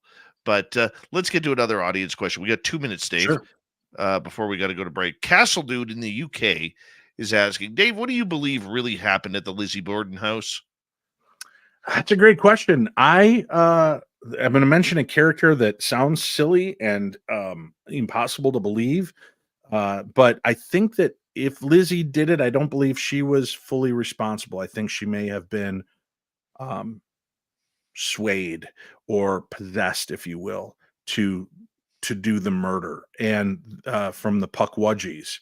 And if you're not familiar with Puckwudgies, it's a cute sounding name, but I guess they're very vengeful little almost kind of fey-like characters that the Native Americans know about, and other people have spoken about. But the Puckwudgies in that region of the area could be responsible for that. I believe Lizzie had a hand in the murder, but I don't necessarily believe she was of right mind when it took place, and she may not believe that she did it. Why does that case to this day still captivate and fascinate people of this genre? I think because again, it's like a good zombie movie. You never know where the enemy really could be next. It could be your child, your parent, your grandparent, or the neighbor that you love. And with Lizzie Borden, there's still that question, and there's so many interesting suspects to consider that it's not just a cut and dry case. And it again activates the imagination and allows us to consider multiple alternative realities. Well, you know what? I think the alternate reality thing is a lot more believable than what we know. Mhm. You know, that's where I think the Thunderbirds are flying, not the Air Force Thunderbirds, the big Thunderbirds. You know why, Dave? Why? It's because if you had a 40-foot bird flying around, you imagine the size poop that would take? That would paint a car, man. It would paint a house. It would paint a bridge. Paint Yeah. trees, and we don't find that. We don't find it at all. New universes out there. My friend, I'm going to get you to hold on. We have Dave Schrader, radio host, television star, now author of a great book that you can find on Amazon, Theater of the Mind, Tales from the Darkness, Ghosts, Time Slip Phenomena, UFOs, Aliens, Monsters, and other strange stories of the supernatural. Dave Schrader. We have him until the top of the hour right here on Spaced Out Radio. Stay tuned.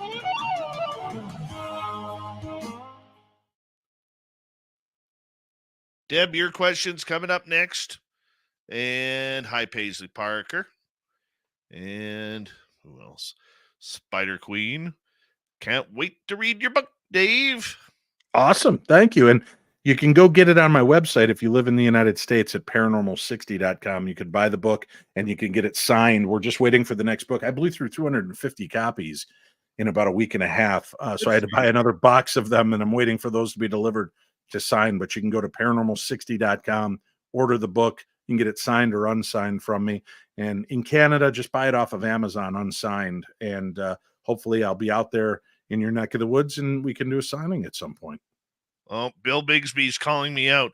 This isn't his first book either.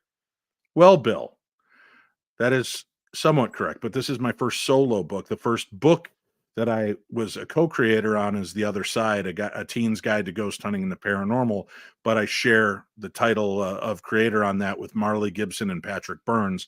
This is truly the first book I've put out. Mm-hmm. Mm-hmm. We win. We win. Yep. Hold on. Winnie's messaging me.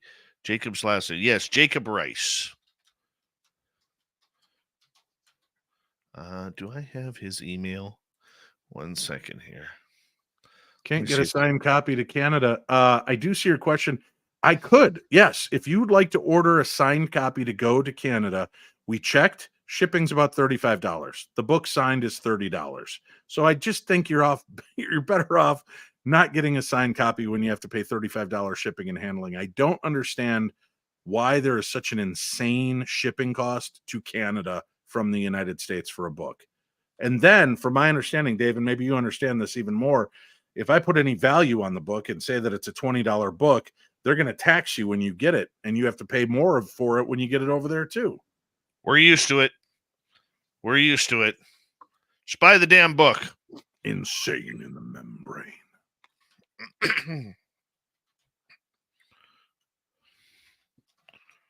Well, thank you, Bill Bigsby, for buying the book. I appreciate that.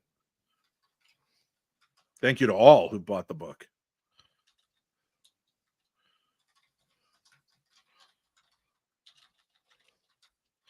Sorry, I'm just messaging Jacob Rice for you right now. Thank you, buddy.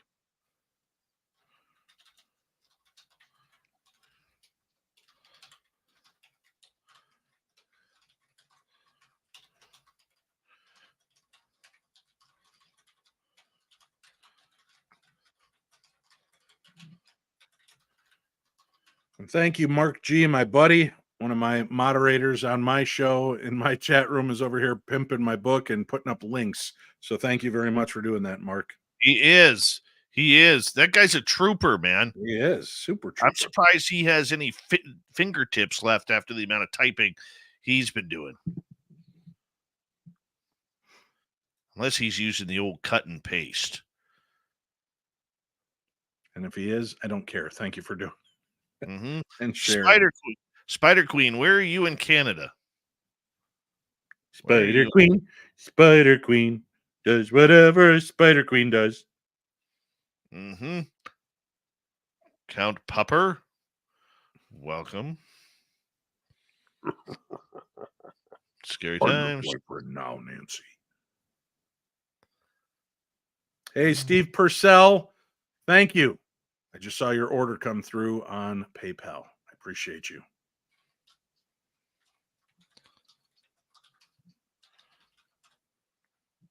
And if I could mention for all of your listeners watching along live right now, I'm also doing live events. You can see all of those at darknessevents.com.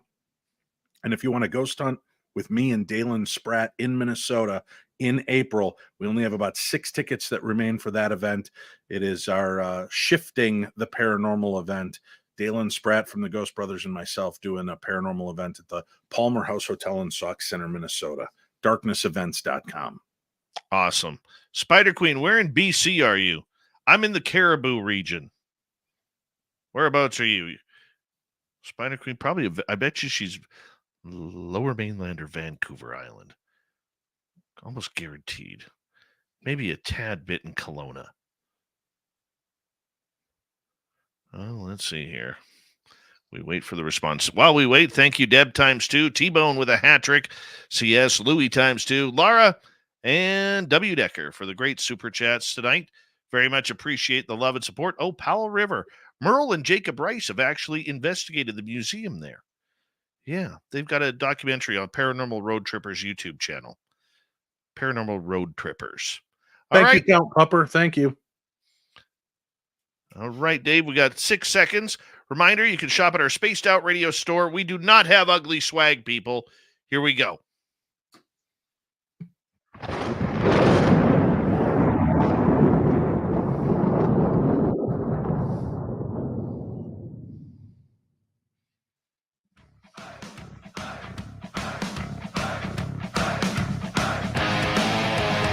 Here we go with the second half of Spaced Out Radio tonight. Thank you for tuning us in. My name is Dave Scott. Very much appreciate hurting your listening ears. Reminder to all of you that if you missed portions of this show or others, check out our free archives by going to youtube.com/Spaced Out Radio. Do me the favor, hit that subscribe button. Our website, spacedoutradio.com. We have a plethora of features for you. Rock out to Bumblefoot, read the news wire. Check out our swag as well. Follow us on Twitter at Spaced Out Radio, Instagram at Spaced Out Radio Show, and on Patreon in the Space Travelers Club.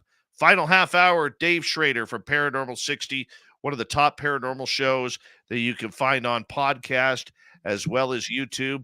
Yes, he's also famous from his television days, and now he's got a great book out, and I highly suggest you add it to your collection.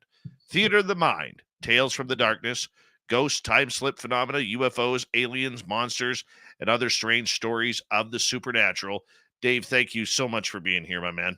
My pleasure, and thank you to your listeners watching as they're placing orders right now for the book. And I know it's the listeners because I can see their names in the chat room and I see them on the order form. So thank you very much for the support and love. Perfect. I don't take you for a UFO guy. You got a couple of UFO and alien stories in here. Yeah, I had a UFO encounter. I had multiple UFO encounters. Trout Lake, Washington, and Isetti Ranch. I had UFO encounters there on my own, and then I talked about it so much and was so excited about the place that the kids from Paranormal State, if you remember that show back in the day, yes. Ryan Buell called me up one day. He's like, "Uncle Dave, how about if we do a field trip? We go away from ghosts and demons for a week and you take us UFO hunting. If you're serious about this Trout Lake, Washington place." I'm like, "Oh, I'm dead serious, son." And we went out there. So if you can find Paranormal State, I think it's on Max streaming right now or Discovery Plus, Paranormal State. I'm in season 2 and the episode's called First Contact. And it's a young, fresh-faced Dave with a brown goatee. So you'll be able to see me on that and hear the stories and my experience and what we caught on film. And it was a great opportunity to go out there and get to do that. But that place is off the charts nuts with activity. I've wanted to go there. You know, it's too bad James Gilliland doesn't say much during his interviews because the stories that he has are pretty incredible from there. And Kira, who's in our chat room, she used to spend a lot of time down there. And, it's amazing where you could find these hot spots that just seem to have a little bit of everything. Whether all of these, like the East City Ranch, Skinwalker Ranch, Bradshaw Ranch, we've heard a lot about them, and it just amazes me that these spots are all over the place. And yet the majority of we don't even know about. And more, Marley Woods, that story is coming out more. And Thomas Ferrario talking about it. I mean, I think that there are these hotspots, these nexus points that people are starting to take more notice of. And you might be surprised. One of the coolest moments, Dave, I was at Eastern State Penitentiary hosting an event in probably like 2009, 2010. And we were doing an event there, and it was hot. It was a hot summer night. So it really holds the heat inside the prison. And I went outside to get some fresh air. And there were a bunch of people smoking and trying to get some fresh air. And I was just sitting with my head looking up to the sky when all of a sudden this craft comes flying across the sky. Silent black craft just flying. And we were all like, what is that? And it not a sound, and it was moving. And then all of a sudden you hear this from across the sky comes one of the black phantom jets, and it's chasing this thing.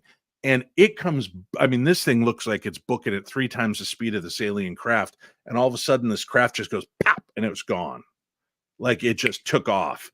And all of us were just standing there going, did we just see a UFO over Philadelphia, Pennsylvania? This is bonkers.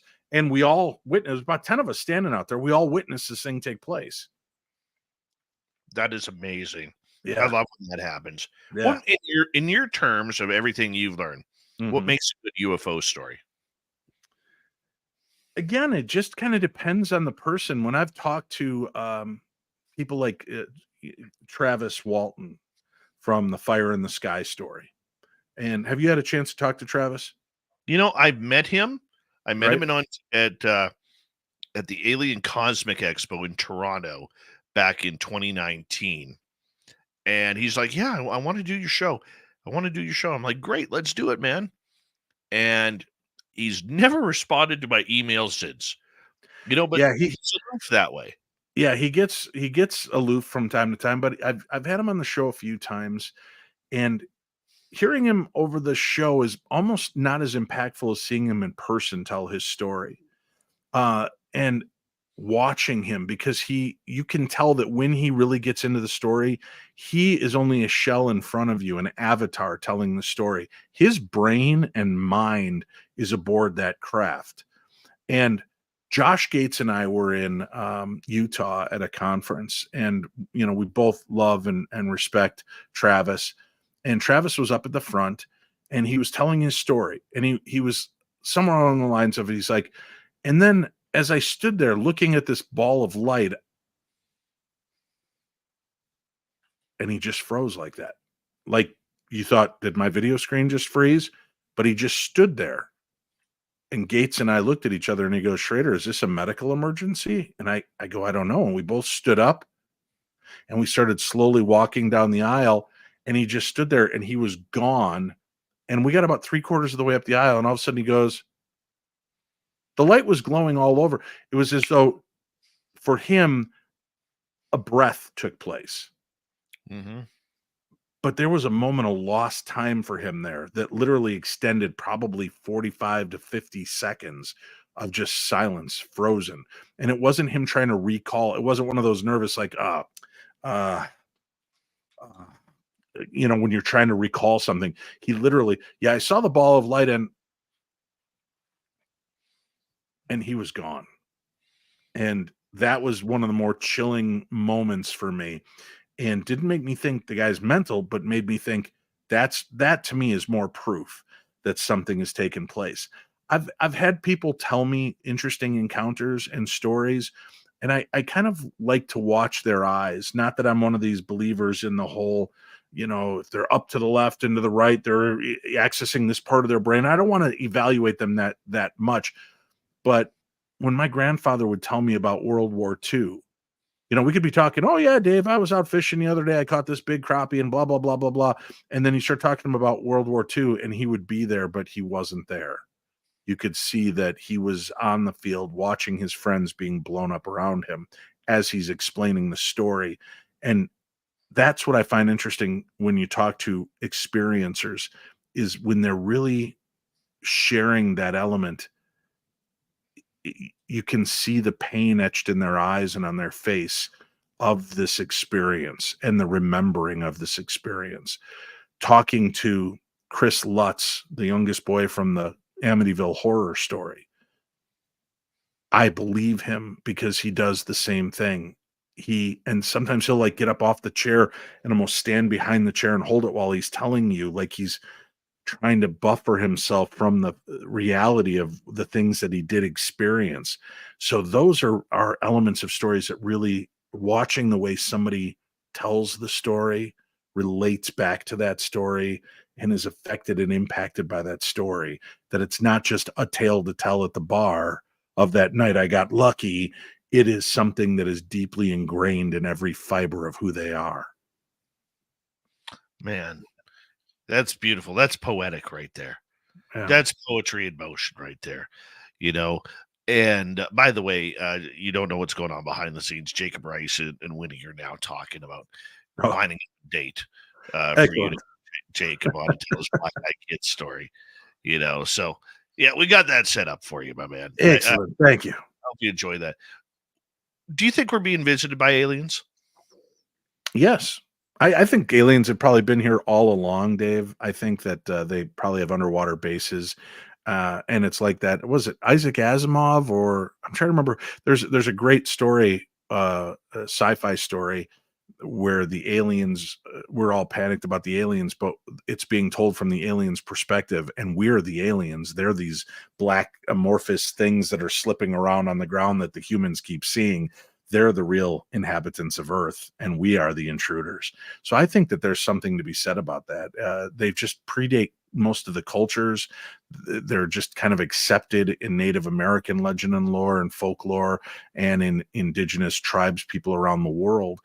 So I think these things have always been a part of us, and maybe they just don't like the way they watch us evolve, and they're just pulling further away. Do you think that we are being visited from another planet, another dimension, another time warp? I mean, there's a great debate on what they're calling non-human intelligence now. As we, once you get the government involved, everything gets a little bit more complicated, like the names. But just your thoughts on that. Well, the government being involved explains non-human intelligence right there, doesn't it? True. I I don't know. Again, I don't think that there's any one correct answer. I've talked to people that I know and love and trust who have seen beings step out of interdimensional portals. I have witnessed craft flying in the sky above my head that looked like a living being. And when I went to James Gilliland and told him what I saw, he explained that it was a half biological, half machine, and that's how it gets between dimensions. It sounds absurd. It sounds strange, but I have no other explanation for the things that I've seen. So I think part of it might be time travel. I think it's fascinating how many UFOs are seen right before, during, or after major events. And really, history is nothing more than the winner's story. So I would guess that at some point we would have to want to know our history so much. Why wouldn't we travel back in time to go witness the day that Dave Scott and Dave Schrader defeated the army Nazi zombie horde, to see what really happened and mark it down in the books for the future, right? So I could see there being an element of time travel involved as well. Well, you know what? I mean, that is the great debate of what is going on right now, is more people are coming out about their encounters, about what they've experienced or seen with their own very eyes, or Mhm. maybe they've been on other craft. I mean, when you look back at all the stories that you have now written about, heard, is there one that stands out for you that, that maybe may not be as familiar as Travis Walton, but is something that we got to pay attention to? Um, Boy, I just talked to a gentleman on my radio show, and he's a scientist, a neuroscientist, a doctor, and I want to say it right, Dr. Bruce Rapuano, and he is, I think, the first mainstream scientist to come out and talk about his experiences with aliens and his alien abductions, and the fact that he had, at about the age of 6 or 7, he had an implant put into his nasal cavity. So he's got a great story, and this is a guy that is a neuroscientist, neuro doctor. He knows how the brain works. He understands if you would be having hallucinatory issues. and he believes that he had real experiences and has spoken to people like that. And I just literally interviewed him 2 days ago, or last night on my show. So that's a guy I think is worth listening to and hearing. Sitting down with Jesse Marcel Jr. before his passing and getting a chance to kind of break bread with the guy and talk to him and hear his story was really powerful. Uh, Being the son of the gentleman from Roswell, but remembering these things and seeing how it played out. So those again are going into some more of the famous stories, but I include in the book some of the ones that really impressed me, that really seem to have kind of an interesting element to them that I hadn't heard before. And again, those are some of the reasons that they stand out to me too. Is it's not always just the run of the mill story. There's multiple layers to the way it's told and experienced. Do you believe that people are being abducted, Yeah, or is it imagination? I but I don't know what the abduction truly is. I talked a little bit about this with Dr. Rappiano last night on the show, because there are people that have woken up seeing themselves hovering and floating through solid forms. And I've begun to question, if your brain is trying to process and make sense of what's taking place, if you look at yourself, you're going to see what you expect to see. So are they really taking the human form, or are they taking the cloud? Are they taking the intelligence, the consciousness, and working with that? And we're only seeing a physical form because that's what we need to see to not break our brains in that process. But then, with that said, there are people with physical markings, scoop marks, these implants that they're finding in the brain, in the bone, in places where they shouldn't be. Jesus Payan Jr. had what, about 6 to 12 of them in his leg that they could not explain and could not figure out where these shards came from. So I think that's an interesting and telling element of it as well.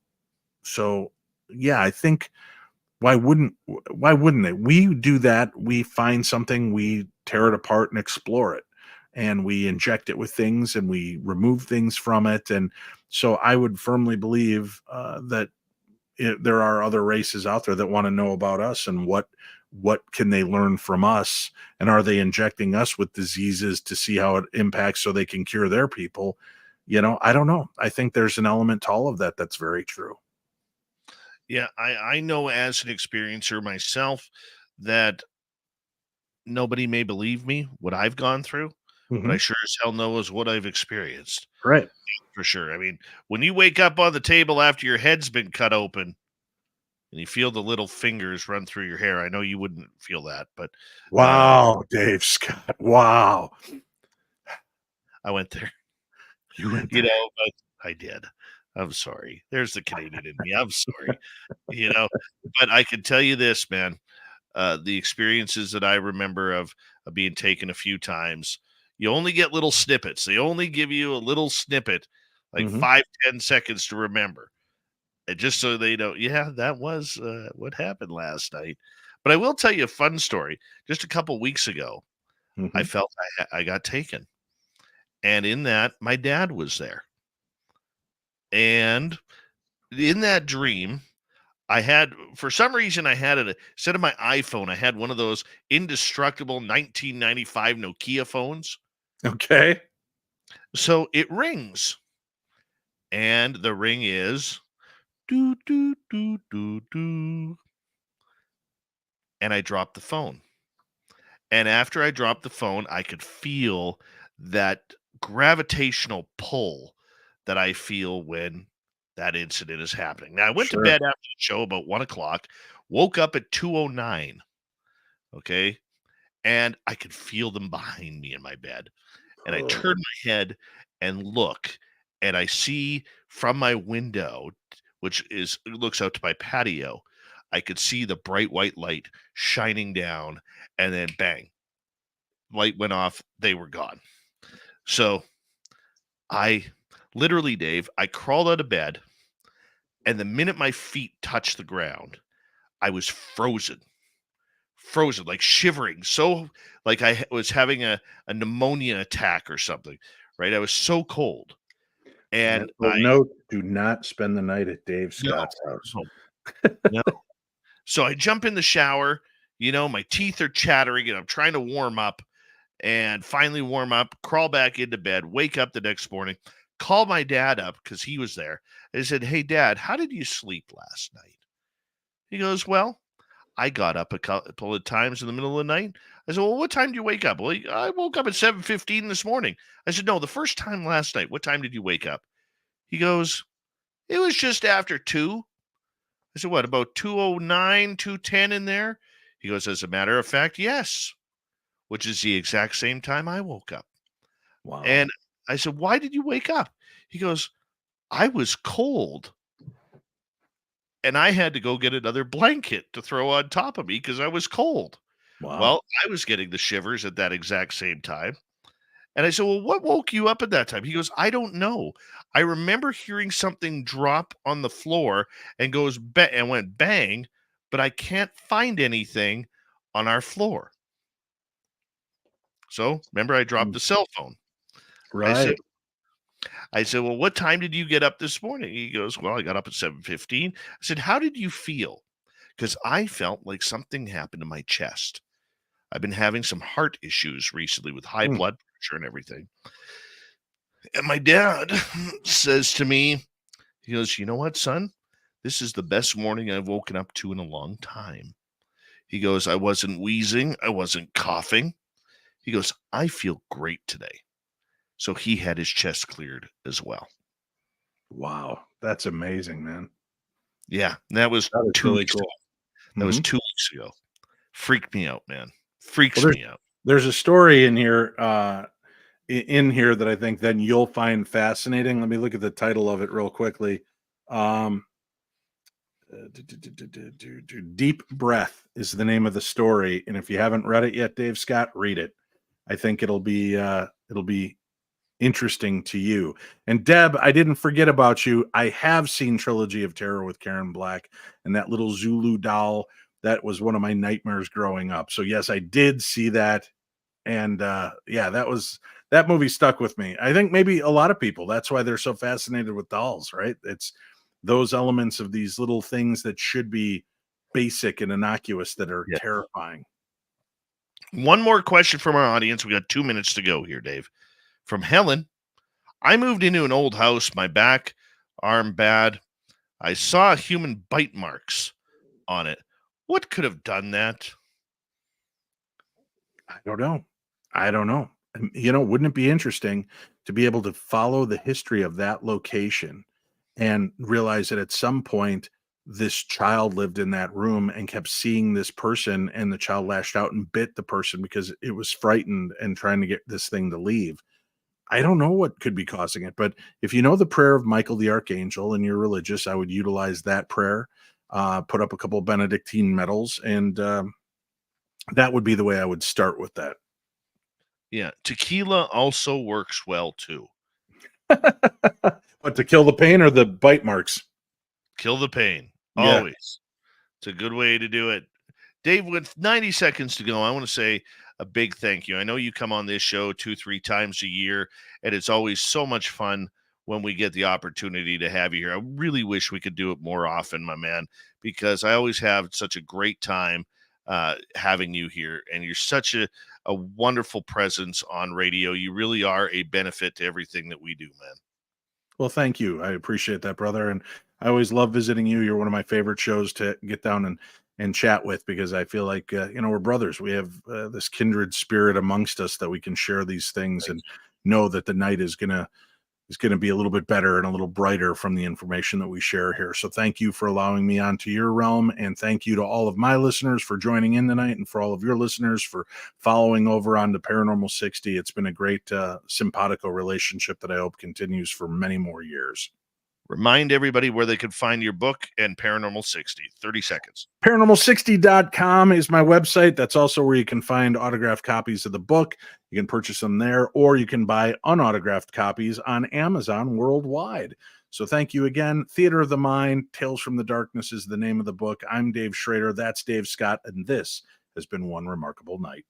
It has been a great night. And now, if you're a Schraderite hanging out here, you can hang out more. We got another hour to go on Spaced Out Radio, because up next we have from the YouTube channel Among the Missing, Steve Stockton comes in with another weird report, followed up by Travis William Moostus and the Cryptid Report. Hour 3 of Spaced Out Radio is next. And once again, we remind all of you to go out, get Dave Schrader's new book. We'll choose it one more time. Theater of the Mind, Tales from the Darkness, Ghosts, Time Slip Phenomena, UFOs, Aliens, Monsters, and other strange stories of the supernatural. I got it in there. Well played, sir. Well played. Yeah, I timed that out well. My friend, thank you very much. Always a pleasure. Have a good one. And make sure you and Winnie get Jacob scheduled for your show. You'll love him. You will absolutely. I look forward to it. Thanks for the tip and hint on that. And everybody, if you have stories, weird stories you want to share, and we'll read them on our show, you can email me, Dave at paranormal60.com. And until we meet again, Dave Scott, I will see you soon, my friend. See you, buddy. Take care. Bye. Good night. Dave Schrader, everybody. Literally one of the best. And we absolutely love him around here. I'm going to take a quick break. I will be right back. You guys sit tight. We got hour 3 of the show coming up right after this.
How awesome was Dave Schrader? Let's be honest. He was amazing. Absolutely amazing.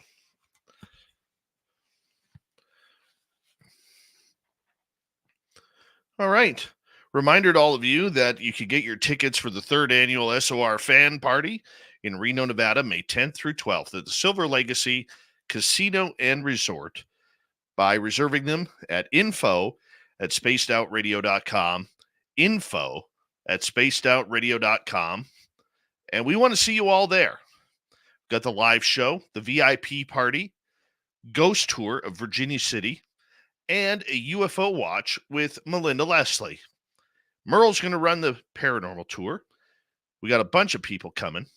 Merle, Melinda, Jim Goodall, Science Bob, Lala Bright, Lorian Fenton, Geraldine Orozco, Carter Bouchard, Les Velez, and we'll see who else is going to show up because you never know who's going to be there. So come join us in Reno. Info@spacedoutradio.com. Info@spacedoutradio.com. May 10th through 12th in Reno, Nevada at the Silver Legacy Casino and Resort. Thank you to W. Decker, T-Bone ×3, Deb ×2, Louie ×2, Laura, and CS for the amazing super chats. Hi, Magnus Vermagnuson. How you doing? And who else jumped in here? Killing Reality. Nice to see you. Here we go.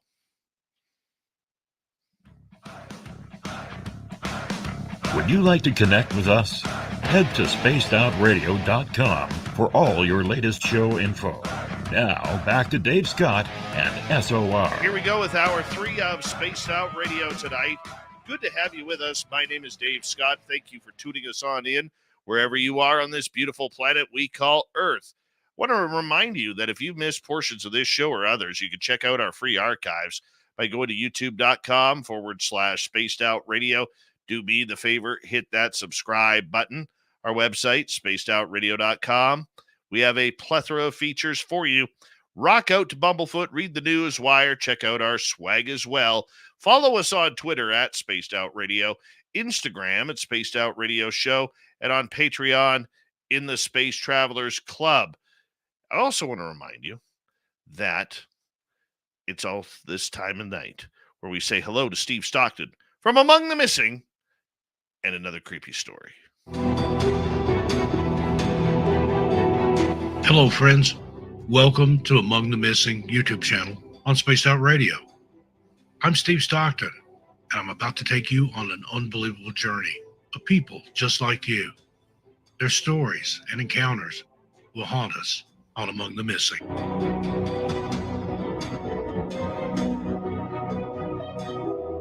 In 2013, on a Sunday in late July, Robert Hoagland vanished from his home in Newtown, Connecticut. He left without a cell phone, wallet, passport, or usual loafers. Robert was a married man, 50 years of age, with 3 sons in their 20s. He worked as a real estate appraiser and was affectionately called Hoagie by his friends. The police reported that he was last seen on July 28th at a Newtown gas station on Church Hill Road. He had visited a local bagel shop before stopping at the gas station. There, he filled his car with gas and bought a map of the eastern United States. Robert's credit card transactions were investigated, and it was determined that the gas station purchase was the final transaction he made on his cards. He was seen smiling on the station's security camera footage. 3 hours later, a neighbor reportedly saw him mowing his lawn. During their investigation, the police reviewed Robert's personal computer and found a program installed that erased all his internet searches. Upon examining his work computer, they discovered that Robert had searched for an address in Rhode Island multiple times, which unfortunately led to a dead end. After Robert went missing, his loved ones stepped in to aid the police in locating him. They handed out flyers at the Labor Day parade and gave interviews to increase awareness. Lori Hoagland, Robert's wife, admitted that their son, Max, was struggling with addiction, which presented challenges for the family. However, she insisted that the situation was not dire enough for Robert to disappear. She and her husband united in their efforts to help their son. Reports of potential sightings of Robert were shared nationwide.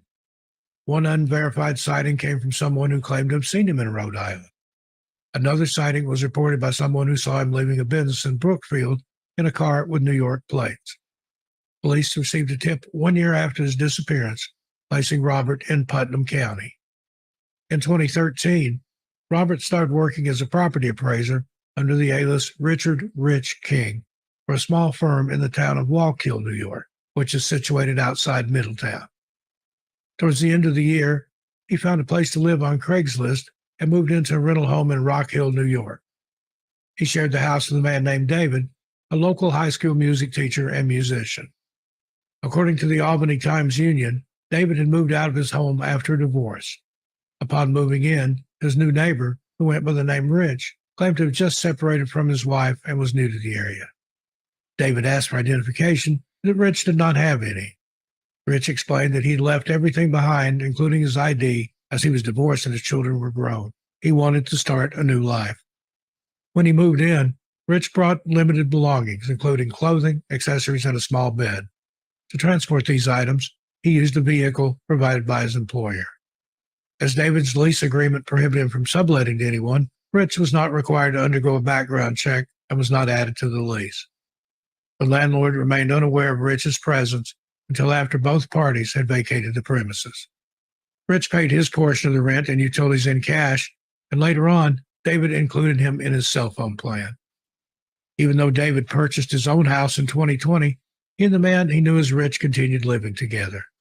They regularly exchanged Christmas gifts and had a weekly routine of having dinner together on Sundays, which Rich typically prepared, while watching sports, especially football. Rich shared a few details about his previous life in Connecticut, including that one of his children was struggling with drug addiction. Aside from his job, Rich volunteered at a soup kitchen in Monticello, where he frequently cooked on Thanksgiving and Christmas Eve. The head cook recalled him as someone comfortable in the kitchen. On December 4, David returned home after a weekend performing with his band in New York City.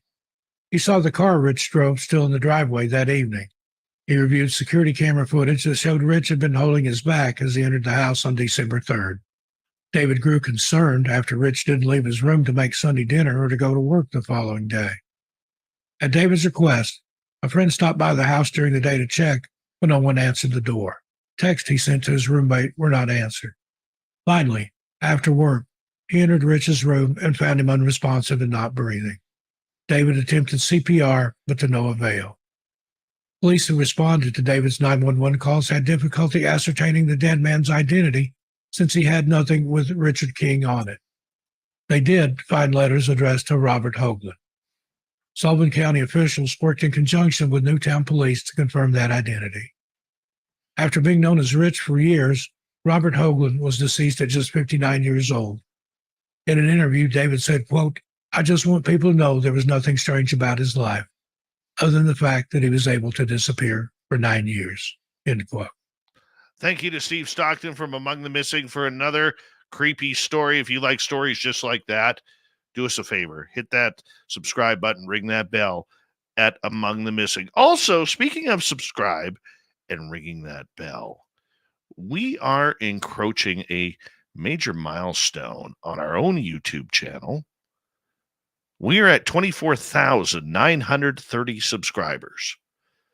You know, by the end of February or early March, it'd be nice to hit 25,000. That's a major mark, 25,000 subscribers. So if you haven't yet, do us a favor, hit that subscribe button, ring that bell for us as well. All right. From the mysterious to the monsters, Monster Hunter Travis Willier-Moostus coming on Spaced Out Radio right now.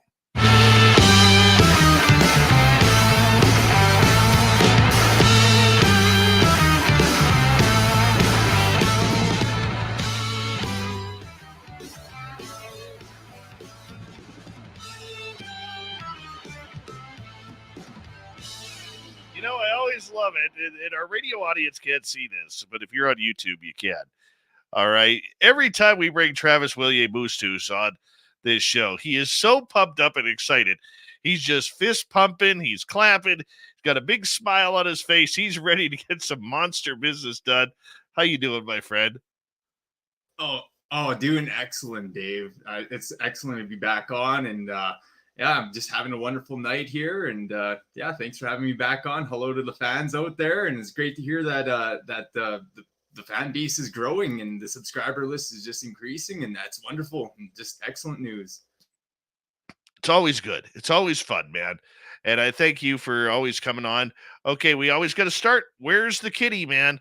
Where's the little kitten, that you got? Because he's a troublemaker.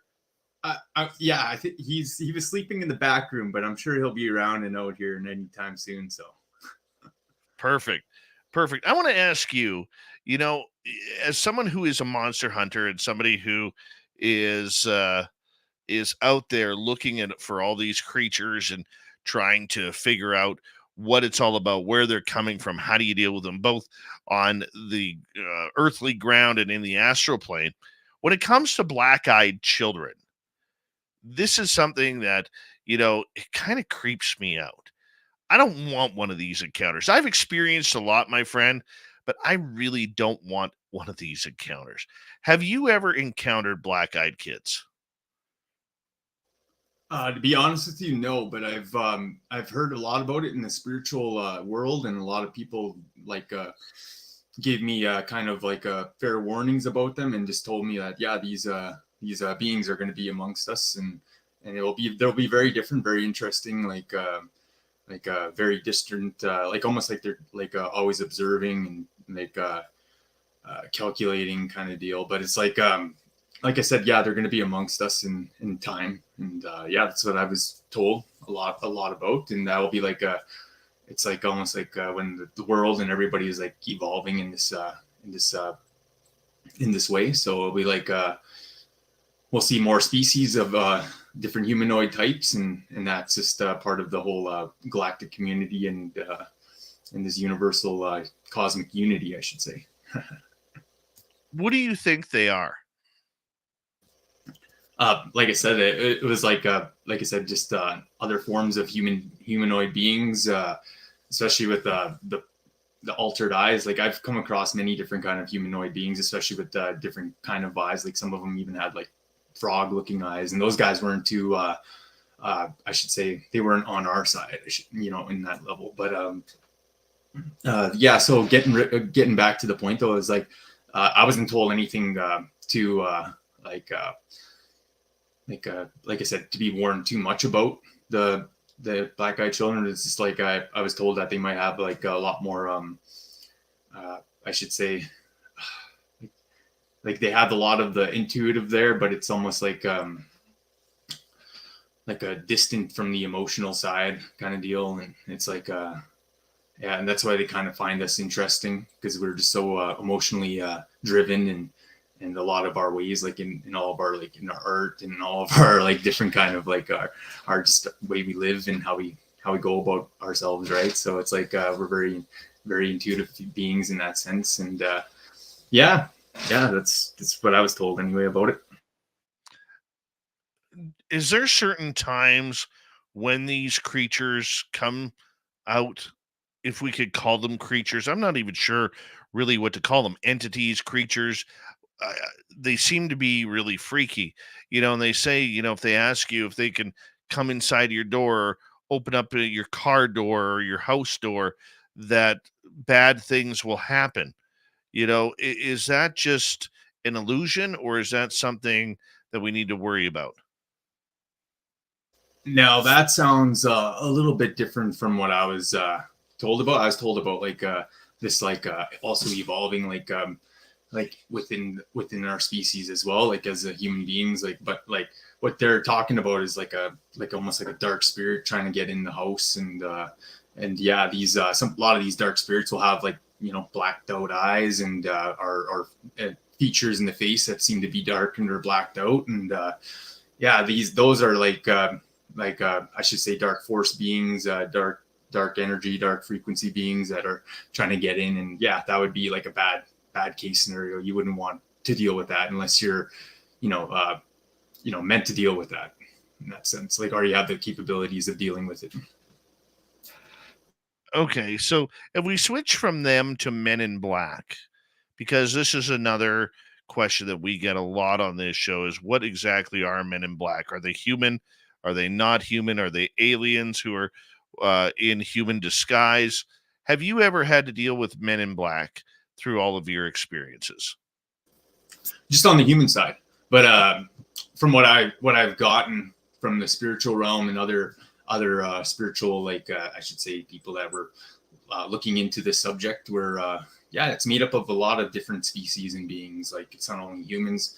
There's a bunch of different kind of I should say other humanoid beings with the help of I should say subjugated kind of AI, like where they kind of work alongside them and figuring out a lot of the stuff, and galactic beings and but yeah, it's like I said, it's kind of a collective of different alien beings and our human race, and it's kind of all kind of kept in private in that way, in that sense.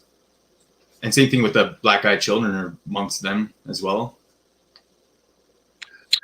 What brings in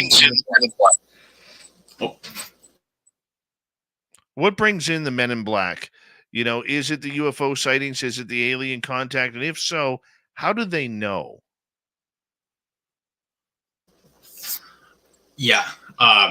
Usually, from what I was told, it was like, it's usually like the encounters, and then people are being very straightforward with it. And, but also too, a lot of it is like when technology is like recovered, or in a sense, like when these things happen on reserves, like say there's a crash landing in a reserve in Canada and the whole reservation gets shut down, and it's like those guys come around and they start asking questions, and when the military is doing their exercises, right?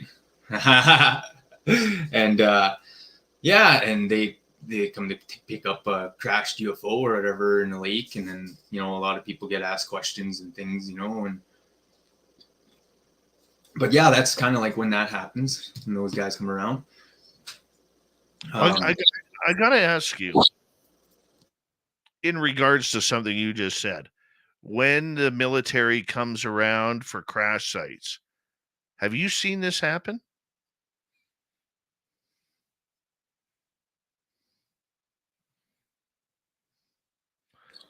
No, but not near here, but it was like happening, a couple reservations down the way, and we were hearing a lot about it out here, and then also near BC and stuff like that, we hear a lot about the stories from out there. And my uncle was like I said, a well-renowned healer, so when he'd travel out to these areas, they tell him about these experiences and things that have happened. And then also out here, like I'm just saying, like a lot of times, like things will happen, like barricades will go up and different things, and people will be like kind of like wondering what's going on, and when things shouldn't be that way. But there's a lot of that in areas like our blocked off areas in the woods where you can't go, like be like private area, and like only authorized personnel beyond this point kind of deal. And like there'll be like blocked off zones and places that you can't go, like but yeah, interesting things like that. Okay, I have to follow up with this because this is very interesting. What is that story that your uncle told you about crash retrieval? And I didn't think that the Canadian military had access to reserve land in Canada. We are federal. As like as Native people here in Canada, we are not provincial. Like we are actual federal. We are all federal status, I should say. So we are more along the lines of Canadian military in that sense. So we have our own laws and our own jurisdictions and things on reservation lands, and that goes for all the territories that are signed under the treaties. And so like a lot of times that military and Native kind of go hand in hand in that sense. And so like there's a lot of different things that are worked out over time, and things that take place. But like for when it was like that UFO crash retrieval, it was like the reservation was totally blocked off from leaving. Nobody was able to leave their homes for 7 hours, and military trucks were in and out. But they were saying it was like a quarantine, and they were practicing I should say their exercises, and they're doing all these kind of things, and had all the people like ready to evacuate and things like that at that time. But like it was just like kind of, but they were told to stay home. So it kind of came back through to my uncle and his what he was telling me about, like how people were they'd shut down the whole reserve and search everyone as if they were leaving and stuff, and making doing check stops and everything. And yeah, like it was like a pretty traumatizing thing, like strip searches and things like that. And yeah. What year was that? Was that recent? No, this is like during the 90s. He was telling me this or late 2000s, but early 2000, like 2008, 2009. He was telling me all this stuff, but that was because I was getting like more into like the military and ththings, and he was telling me about stories about these guys, right, about military and how their involvement with the reservations were and different things. But that was like it was like at the time it was just one of those things I was hearing from him, and he told me a lot of different things over the time, like including like about just UFO encounters and different like I should say star people, ceremonial like connections and the universal outlook of cosmology and our native outlook, right? But so he was the one who was like always like very interested and fascinated with all the different tribal connections, and so when he was always telling me, it was always something like very interesting along those lines. So but yeah, that was going on. That happens every now and then, and still to this day, like you hear about people like I said, coming across these crafts. So you hear stories about it, like a native guy coming across a craft and ends up like keeping care of it and helping out the alien guy who was crashing the craft, and and things like that, and ends up helping him out until the craft takes off with or he gets help with from another craft to come pick him up. It's stories like that, or the native guy gets picked up and he's gone for and he doesn't come back for months, and he comes back all of a sudden. I know the reserve near my home here. They have a major issue with their people being taken. What is it about First Nations people that seems to attract alien abduction? All right, so it's our natural like connection with our outlook of the universe, and especially when say we walk our path, our natural, like our connection with the spirituality, all these pathways and avenues and connections open up to the universe, and on many different levels, through elements, through the plants, through the animals, and then ultimately with ultra terrestrial beings like the universe, the stars, and then eventually when our soul reconnects to its soul being and leaves this existence, and then that's when it makes that journey, and depending on how we lived our life, we'll be we'll either connect back with the universe, or if we did a lot of bad, we'll get lost in the I should say in the mist for could be thousands of years, 700 years, or more, until Great Spirit comes and speaks with you personally and said, speak and sees if you're ready to make that I should say make that the second chance, I should say, kind of deal. And that all depends on creation at that point. And that's the only time you ever talk with creation, that, like even like when we pray, we always pray, we're always praying to like our spirit connections and guides, the animals and the plants. It's always through them, and it's never right directly to creator or creation. It's always like because we can, like, as human beings, we are always like we are always very humble. So we always think like we hold a Great Spirit in such high regard that we speak through our elements and our beings and our guides and and all those I should say those connections that we make throughout our spiritual journey.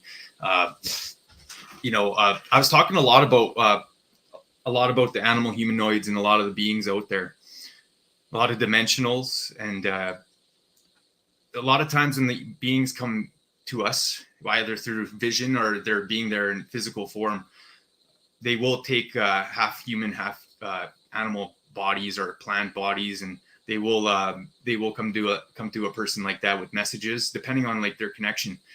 If they're walking a good life and they're walking that good path, and they will come across good beings like and that will have good messages for them. But if they're walking a dangerous dark path, they're going to encounter malicious kind of entities, and there's really no controlling those entities or All right, Travis William Oostos, he will be back taking some questions from our live audience here on Spaced Out Radio. The Cryptid Report with Travis continues right after this. We'll have right to the top of the hour. Spaced Out Radio. Final half hour is next. Stay tuned.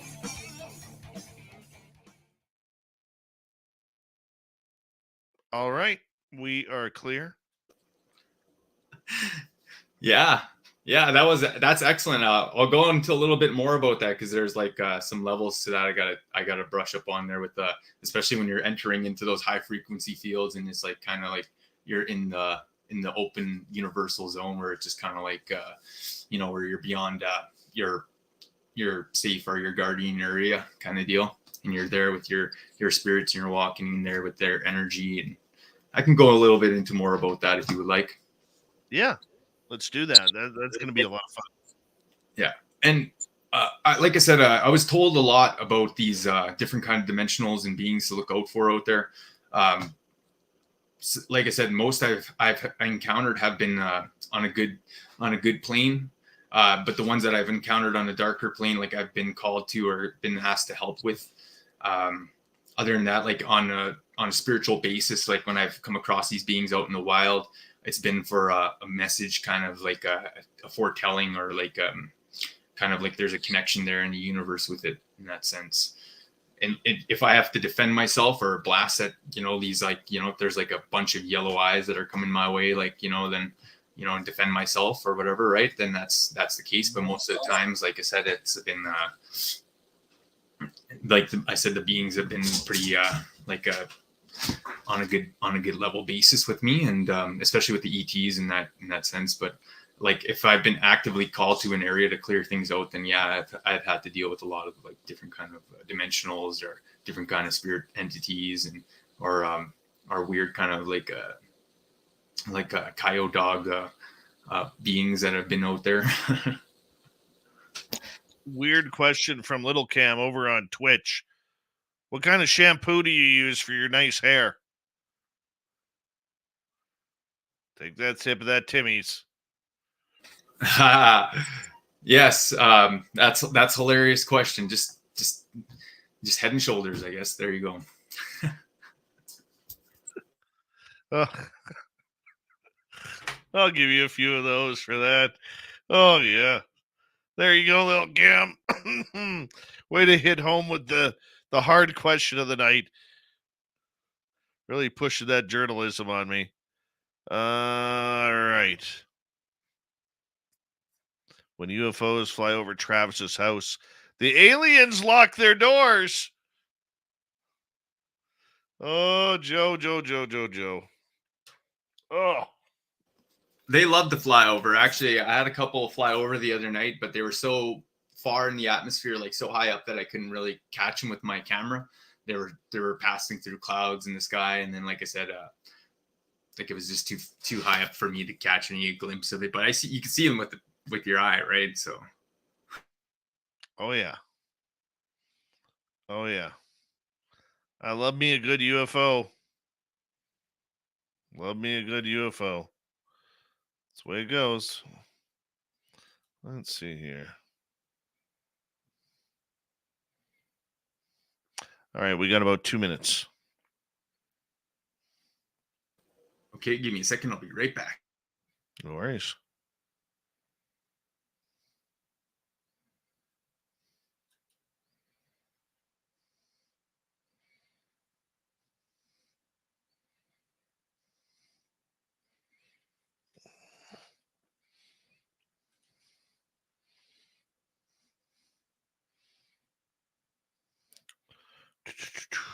Are we having fun? What are we seeing, Vanessa? What are we seeing? Yes, we see you.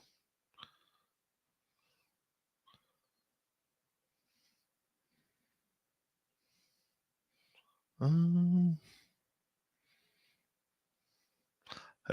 there, Paramarv.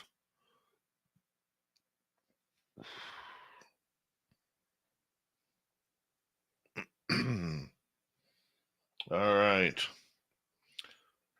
Just got under a minute here. Vix, nothing bad. It's Vix.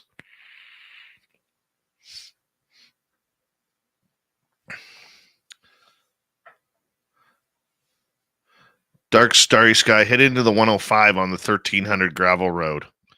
Perfect area where the trees burned down a few years ago. Perfect area for the Northern Lights and Starlink.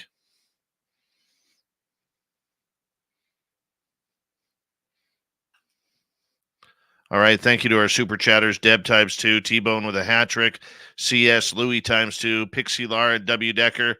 And we got 10 seconds, everybody. Hi, Mr. Cowley.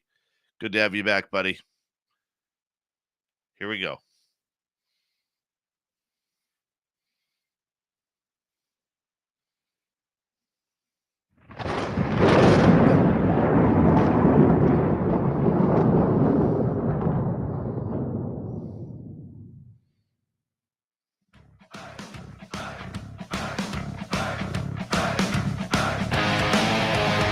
Here we go with the final half hour of Spaced Out Radio tonight.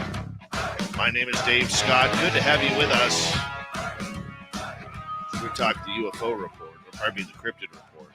Reminder to all of you that if you missed most of this show or others, our archives are always free at youtube.com/Spaced Out Radio. Just do me the favor, hit that subscribe button. Our website, spacedoutradio.com. We have a plethora of features for you. Rock out to Bumblefoot, read the Newswire. Check out our swag as well. Follow us on Twitter at Spaced Out Radio, Instagram at Spaced Out Radio Show, and on Patreon in the Space Travelers Club. Here we go again. UFO and Cryptid Report with Travis Willier-Moostus. And we're glad to have you here, Travis. And you were talking about alien abductions within First Nations. And let's continue with that. Yeah.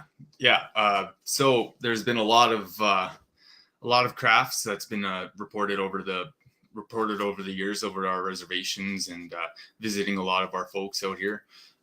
There's a lot of folks who have had very pleasant experiences for some of the beings that they've mentioned to me, especially like when it comes to the Greys. That they've said they've had very excellent experiences, even though they found them to be very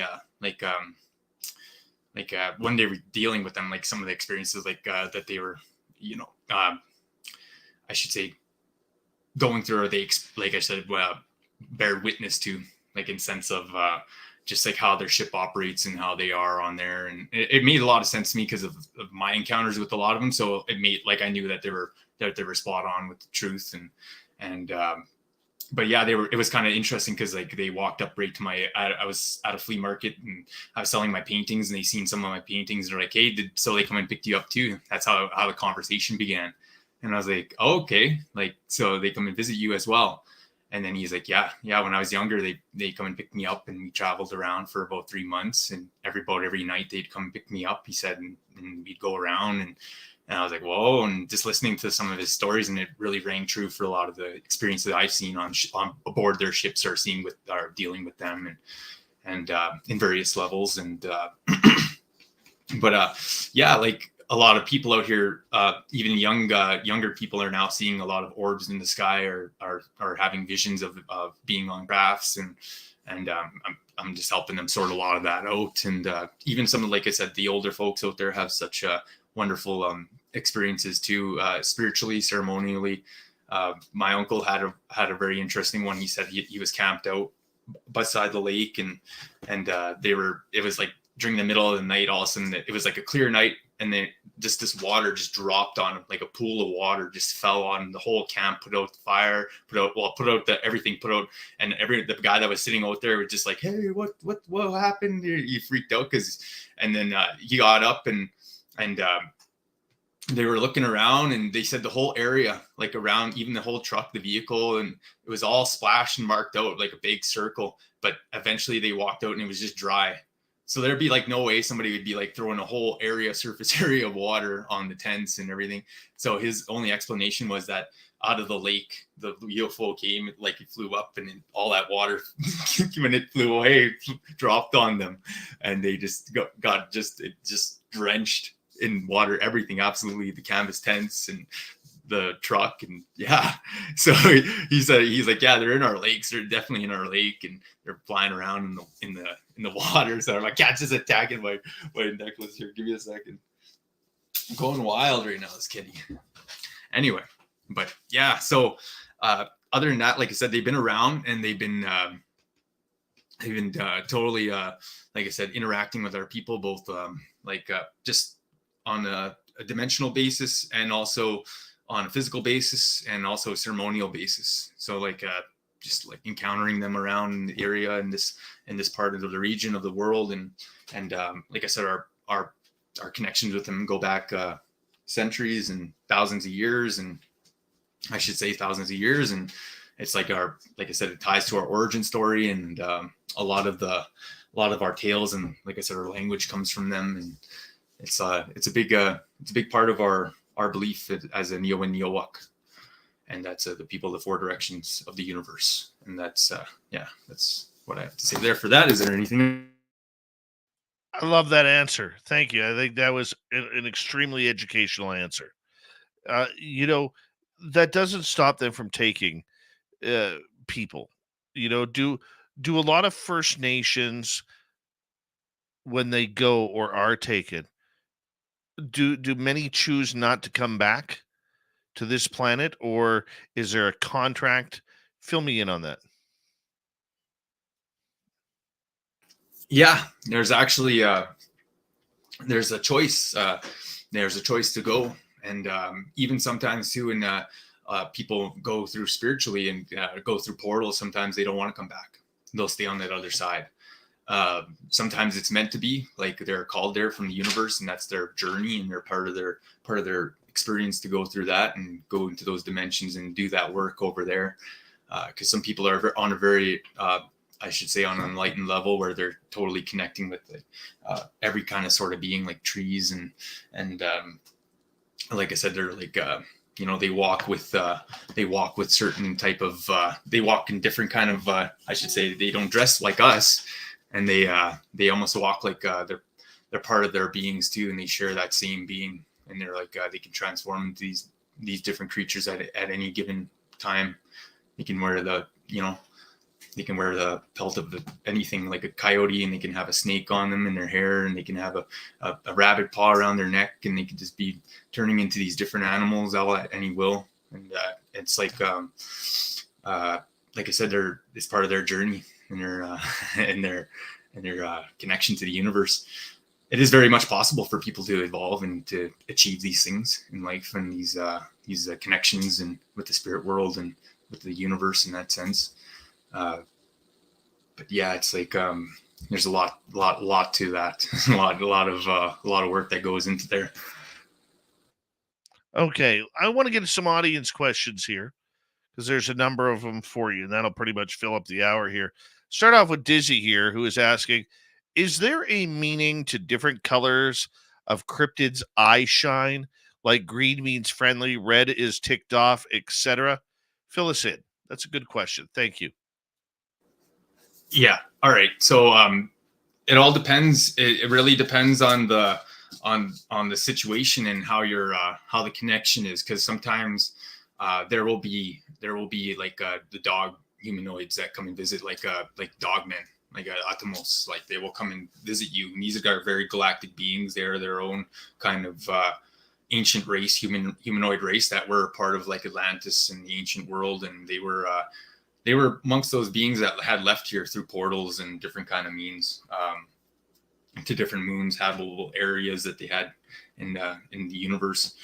So as I was getting at, though, some of these beings are still around here, though, and they do come back, and they are around us and among us. And so, like I said, they will come and visit people, and they will take they will have that half human, half animal look, or sometimes they'll be even just a human body with a wolf head, and or a coyote head, or however it looks, like a dog man, right? Like a dog. And they'll speak to you either telepathically or right straight across, like moving mouth. And usually those are containing messages or life, I should say, things that will help you in your life and help evolve you as a spiritual person. Maybe they'll even help bring forward that energy that's like going to connect you and really take forward that transformation. Maybe you'll even become one too, right? And but there's other versions of that. Like say somebody's on a very like they're investigating something that's very malicious. That's something that has been awakened, a very dark kind of entity. They're like a dark reverse energy, like of a dog man, like say like a beast, like a darkness beast. Then yeah, that's totally different case scenario, and different kind of means have to be taken. Different kind of things can be used to fight them. If it's like on a physical basis, then there are different kind of weapons that can be used to fight them, like different kind of crystal blades and different kind of blessed spiritual stones and items, like even like different metals that can be blessed to destroy them. And those are different kind of creatures and beings. And like in the wilderness, and especially in our area or territory, there's many different kind of like areas and energy zones that these beings can just portal out of or enter or walk through. And when we're out in those frequencies and zones, we're just in amongst it all too, and we're just another being like walking in those zones. And we have to be very cautious and consider all the different kind of dimensionals out there, and just be wary of some of the scarier ones that could just walk up and like and just drain your soul from you, like some of the spider beings, and like or some of the taller stick looking kind of like they're like almost like a stick kind of tree looking beings. They walk around, and they walk around mainly at night too, like the power of the moon and different kind of things that happen in the energy fields at night. And they just walk around, they tower around, and could freak somebody out really deadly if you see them out there. Like I said, and then they can get small too, down to like the tree peekers, right? And they're little tiny elemental beings. And like I said, they could just be as small as a stump, and they could be poking out around and peeking on you. And, you know, it's always like, they're always watching. All these beings are always watching. They always know when you're out there and on that spiritual world and dimension. So it's like, they're almost like, they're almost warning you you're in their area, you know, and you know, or if it's a good spirit, they're meaning to contact with you, you know, and that's like a whole other level. You know, whether it's an element that flies out and shows you an area that's spiritually inclined that you're supposed to be at and waiting for a message, or if it's like showing you these medicines or things that are going to start glowing in the night for you to find, or you know, it's like sometimes they're guides. They'll lead you through the forest if you're lost, you know, or you'll hear, like I said, there will be tree spirits that come to speak with you. And these are very ancient wisdoms and knowledge that, you know, if you're meant to hear it, you're meant to hear it, right? You're meant to learn it. And carry that with you, and then embody that into the universe, so that you can, you know, bring that healing forward in that energy field. Very awesome. Let's get to Tony in the UK, who is asking, Travis, have you got a cool healing story you could tell? There's tons of them. Like here's a very interesting guy. He's passed away now, but he was on our reserve, and I was really good friends with him. I used to go play guitar with him, and every now and then back in the day, I used to share a little shot of whiskey with him. But that was back in the time. Now I don't drink any alcohol or anything like that anymore. But that was just because I respected him, and like I said, he was a very interesting guy, very spiritually inclined dude, and he had the ability from a grass spirit. He had once blessed him to the ability to take off any warts that grew on anybody's hands. So, but the interesting thing was he had to be paid in grass, because it was a grass spirit that gifted him that. And when you're walk a light, you have to walk those certain like say like if it's a gift and there's that kind of like a agreement to it, you have to walk that agreement, and you can't get any more greedy, or else you'll lose that power to heal. So like, it was always a respected thing. Like, if people knew that and they knew him, and then they'd go there and you'd offer him grass, and he'd take off all the warts off your hands. And I know this because when I was a kid, he helped me with my hands and took all them off, and paid him grass. And I knew that was real. And, but yeah, that's like a very interesting little power and gift. And like, and then there's like other mystical gifts from grass. Like there was once a chief who was silent in the grass, and he would always tie a piece of grass in his hair, and he'd be running into battle, and nobody would be able to see him or hear him, and all these like little things like that are very interesting with our elemental spirits that people just don't consider anymore. All right, let's go to the next question. This from Dizzy again. Has Travis, that's you, ever heard a cryptid physically speak? Not mind speak, physically speak. Yeah, there's been like a couple times when we've heard this like wild like we hear some things in the woods just kind of like scream at us, and then we've heard screaming, audible screams, and then audible you hear Bigfoot's like, oh, and doing their kind of calls and knocks and different kind of things, and you hear different kind of funny little I don't know, it sounds like they almost, like I said, they're like humans out there. That could be even the small little like I said, the troll like folk out there that live out there. They have the small little pointy nose and they walk around out there in the woods. But I've heard little people. I've heard the little people talking, and I've heard them laughing at me and everything. It's a very interesting feeling when you hear that kind of mystical heightened frequency, little giggles, and they're springing around in the woods, running away from you because they were messing around with you at night. There's been that. So, and like I said, and then other than that, the whole spiritual thing that happens in that, on that plane, and and that also like buffaloes, animals, not even sometimes it's right in our ceremonies, and then there'll be just a buffalo that just comes breathes right in your face. It's or a eagle feathers and wings that just land, giant eagle right in our lodge, or in the sweat lodges, and shake the whole sweat lodge and everything. So it's been there's been quite a few things that I'm probably even forgetting some right now. Right on. All right, let's get to another question here from Dizzy again. Travis, have you ever crossed over an earthbound spirit? If so, how do you do it? All right. Those are usually in times of when you're aligning yourself in the universal connection, in that energy field, and you're in that more heightened frequency, natural frequency, in the real universal energy, and you start to experience these, and you start to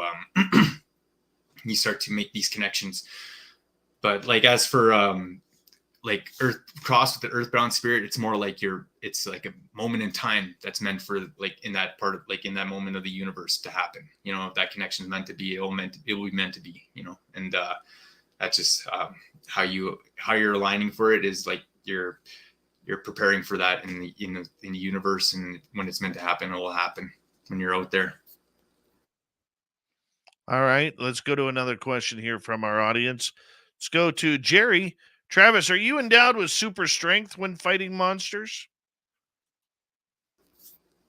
Astrally, yes, and on a spiritual level, yes. Because when you're working with the lighter frequency, lighter beings, none of the darker spirits have any sort of strength over you. But when it comes to out in the wild, out in physical world, there's a lot more things that go into play, such as blessed spiritual items and blessed different kind of things that help me out in those settings in this physical world. And also too, like I said, a lot of them are very, very dangerous if they are in those other stages of involvement. Then there's other precautionary things that have to be taken into consideration before going in there. But sometimes you do have to call upon a higher frequency to assist you in that sense. But it is all upon the situation in time and space. All right, let's go to another question here. This one from Jerry. Again.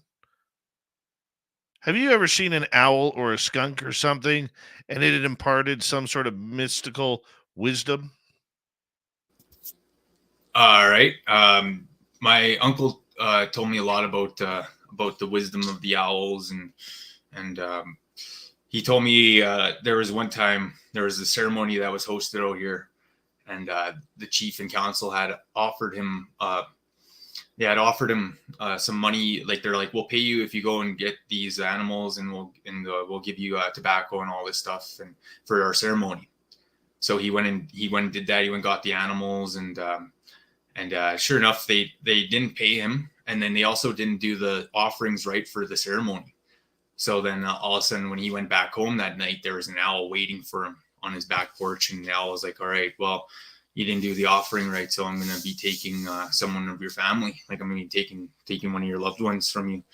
And he's like, oh no, that wasn't me. Like that was them. Like I filled out my end of they took they offered, I have my offering for the stuff, and I'll go leave that for you. And I'm sorry, you have to go and pray. You have to pray to it. And eventually the owl was like really upset with those other folk that didn't give the offerings. And sure enough, some of those people's family died because of their negligence to offering that the spirits and the offerings to the universe. Right? It wasn't done right. So a lot of things, bad things could happen.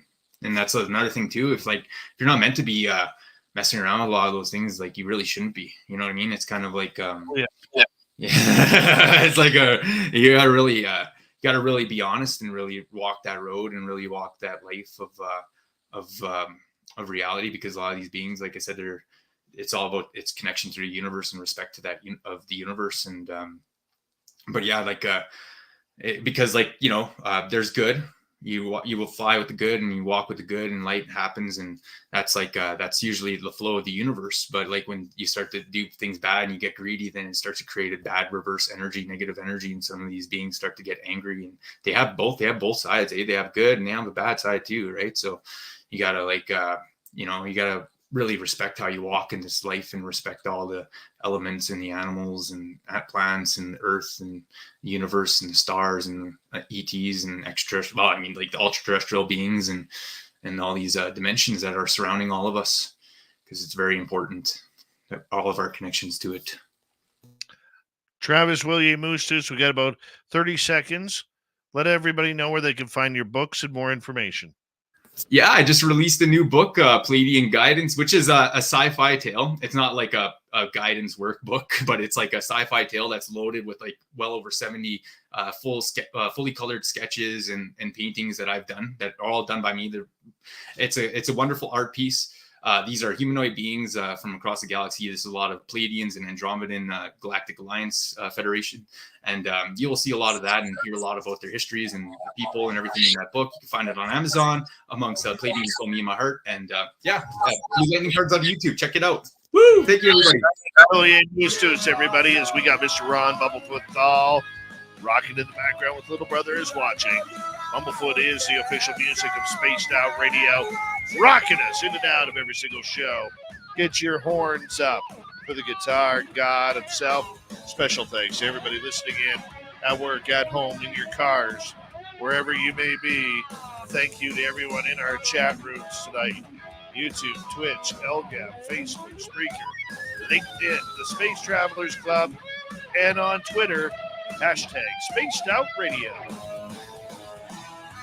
I know you're out there somewhere. Remember, this show is copyright by Spaced Out Radio and SOR Media Ventures Limited. Thank you so much for choosing to share your evening with us, because together, my friends, make a mistake. We're watching. We own the night. Mr. Bumblefoot, we need a favor. We need you to take us home.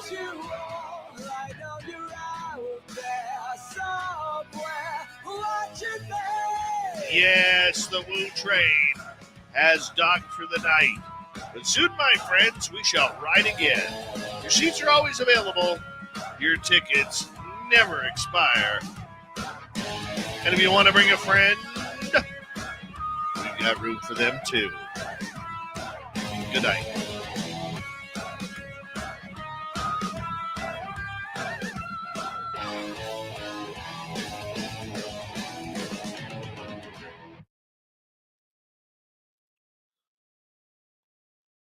That's good stuff tonight, man.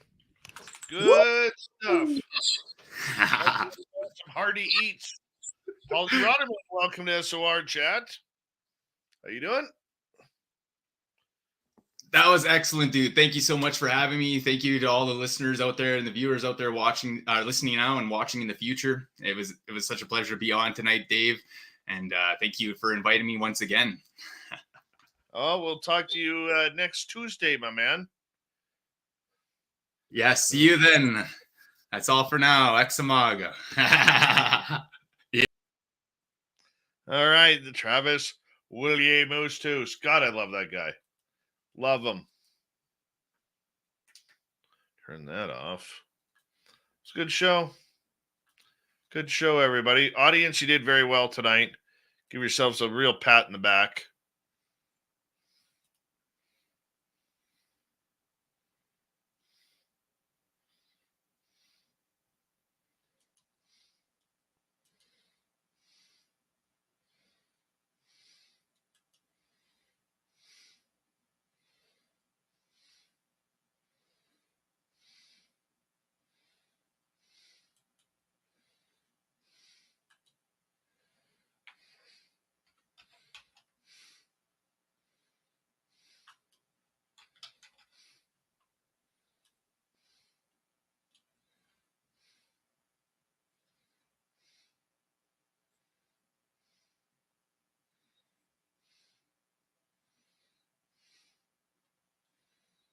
Mm-hmm.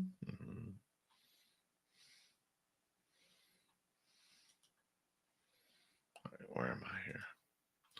There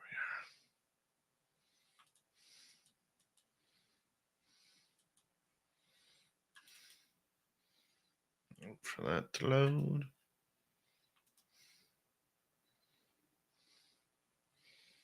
Oh, yeah, hold on.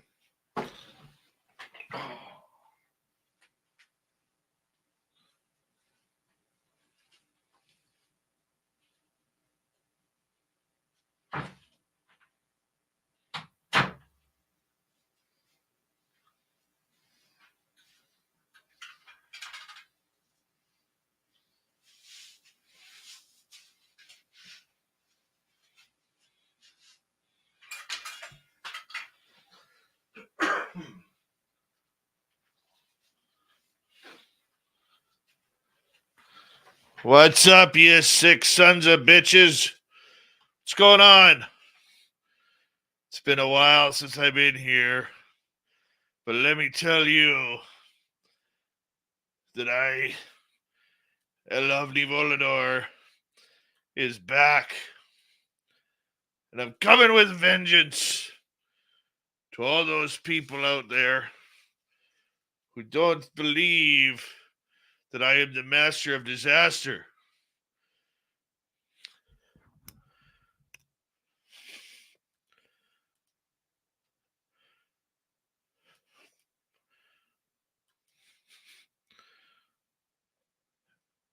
Where are my supporters?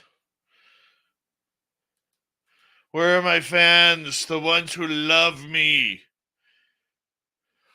Don't you want a piece of the champion?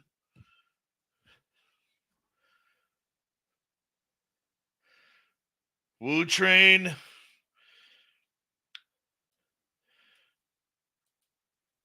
Your insults are as wimpy as a baby's diaper, and just as dirty, too. Shame on you for even speaking to me.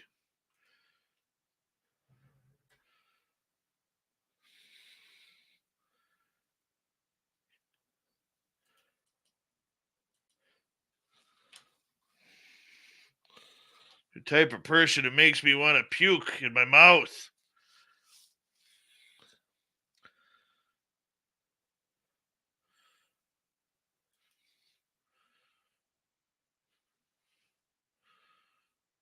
Seriously. How's a guy supposed to enjoy his day when there's people like you walking this planet?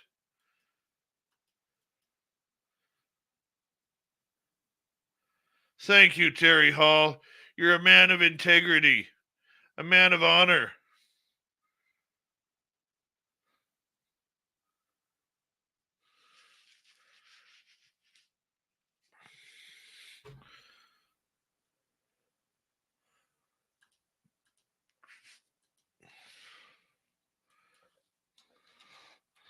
And I will say this. The pride of Spaced Out Radio, El Ovni Volador, will be making an appearance in Reno, because somebody's got to make sure you have a good time.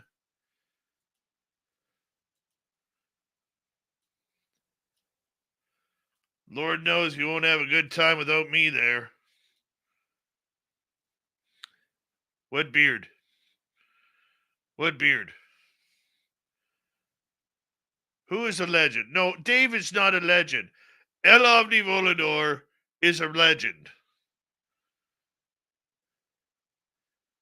Dave only wishes he had half the talent that I do. Let's be honest, people. I'm the star of this show.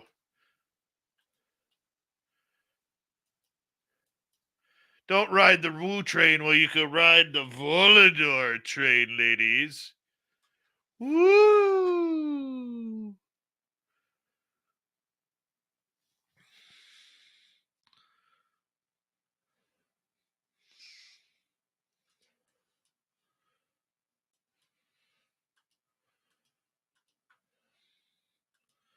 This show needs more of me and less of all of you, I can tell you that. That would clean it right up. We'd hit 1 million subscribers within minutes.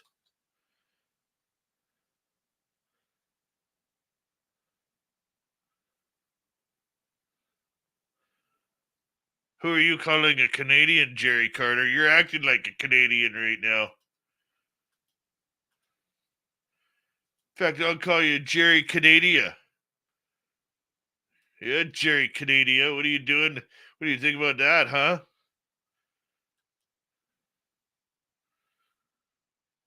None of you know who I am. You don't know the difficulty of the lavish lifestyle that I live.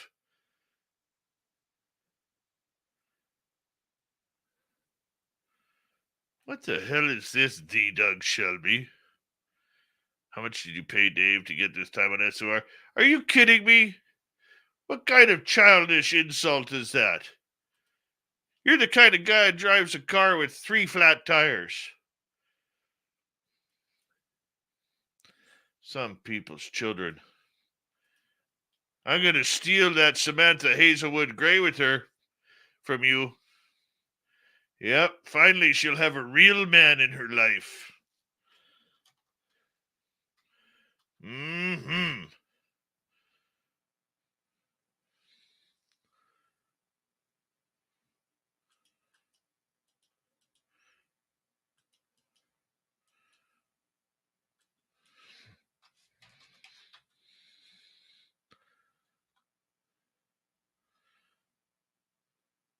You come to my house, Doug Shelby, and I will give you the suplex of your life. You don't want that.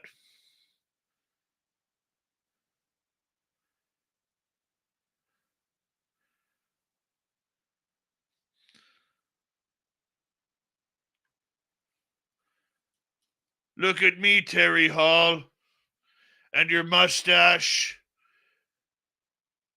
Well, we're in Reno. I'm going to tell you right now, Terry Hall and Terry Hall's mustache, that I'm coming with the clippers. I'm coming with the clippers. And I'm going to shave that mustache, and you take your power away. You talk too much of smack here, Terry Hall. Terry Hall's mustache. People are coming to see me. If you want to step into the squared circle while we're there, I can tell you this, Terry Hall. It's on. It's on, Terry Hall. Hold on, I can't see. It's on, Terry Hall.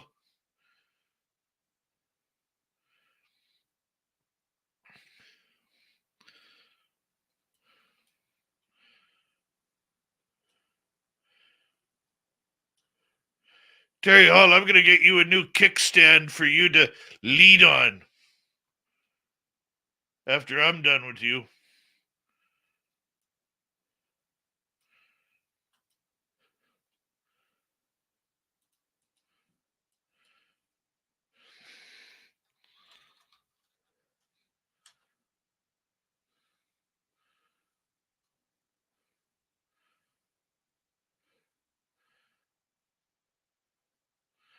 Tim Mothman, the only thing that you have going for you, Tim Mothman, is that gorgeous goatee of yours. And I'm going to cut it. I'm going to cut it. And I'm going to pull it out one hair by one hair. And while you're wreathing in pain, I'm going to make you humble. You and Terry Hall in a 2-versus-1 match. And I'm going to win. Because I'm the professional here. I'm number one. You people make me want to puke. Horrible, horrible citizens of this planet.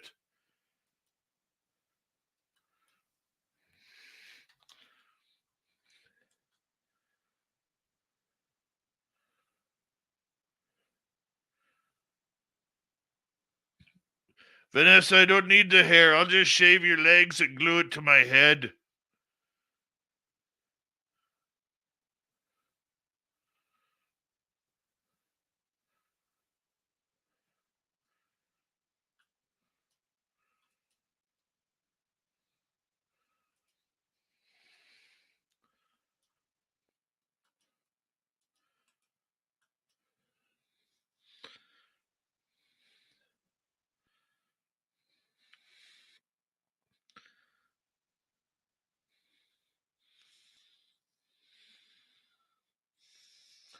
Guys got me fired up tonight.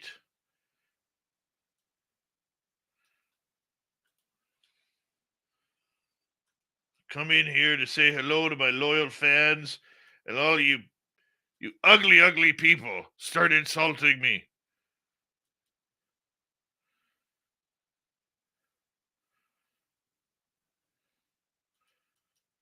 Vile.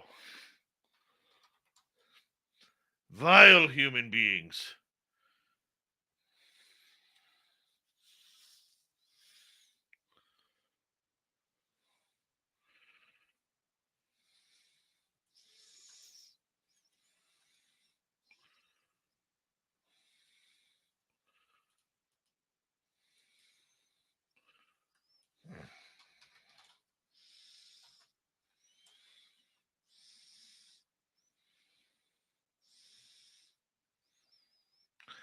Jerry Carter, Jerry Canada, Dave not here, man. Zel Ovni Volador.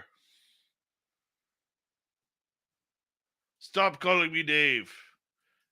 Don't even like that guy.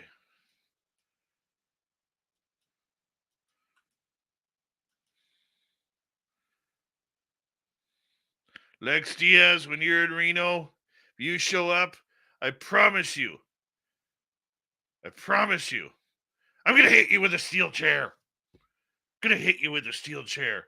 Not only in your back, but on your knees and on top of your head. You don't want that.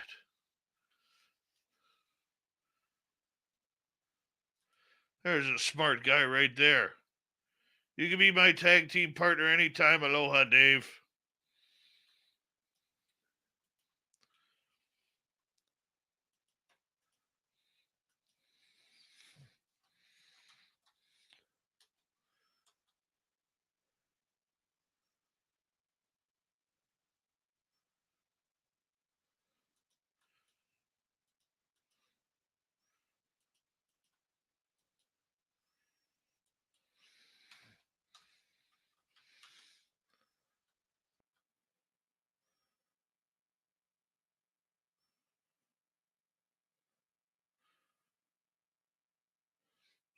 Hold on. I have an example of the size of Terry Hall's arms. Right there. Right there. The thickness of this coaxial cable. Autographed by Cable Guy Matt.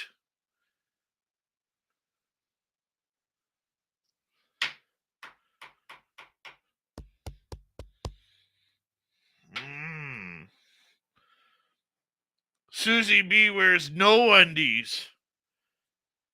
Yeah. Take that, Susie B. I remember you from Vegas last year. You are a sassy vixen. I remember that.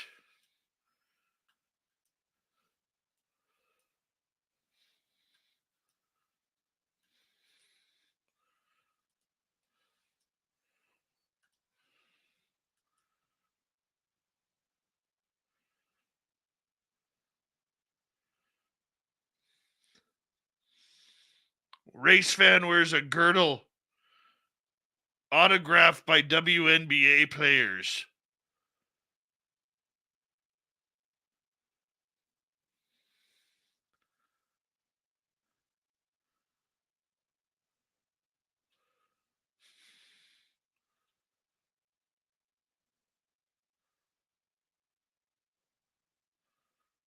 That Tim Mothman. I'm going to hit him with a steel chair, too. Yep.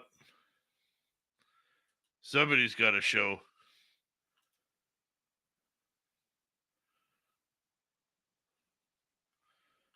Some dignity around here.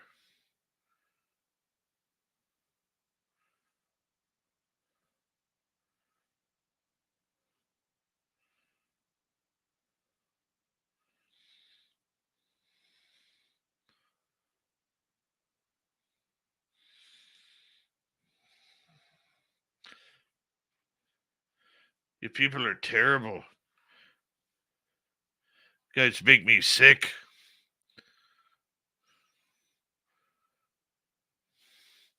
I'm out of here.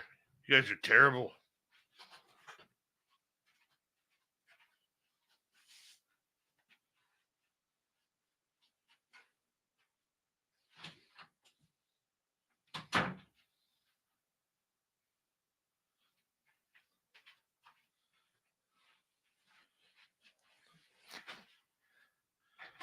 What the hell?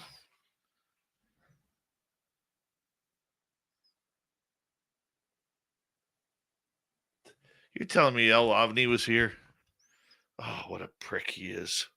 I'm sorry, everybody. I'm sorry. Hope he wasn't too insultive today. Get that crap off the screen. I went to the bathroom.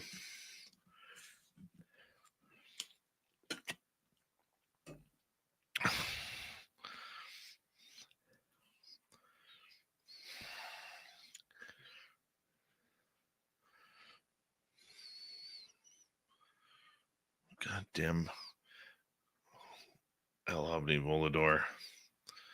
He just makes me ill.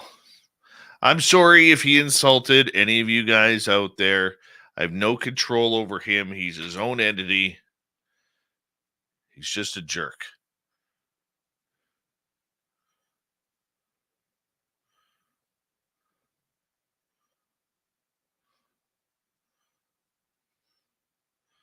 He's got no class.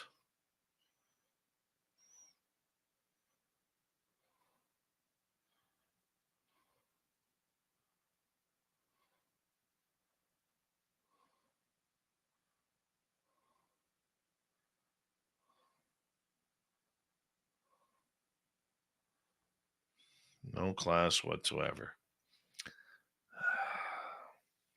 Terry, I thought I had, because I've had those security issues with him for a while. He just showed up. It's a problem. You never know when that jerk's going to just show up. You know, you go through all this peace. Oh, no, Lex Diaz. He didn't threaten you too, did he?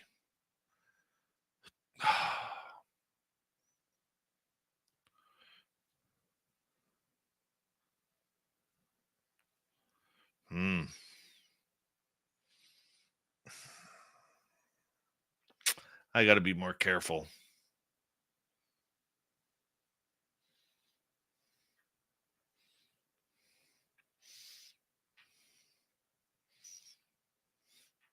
Hi, Sandra Kincaid. How are you?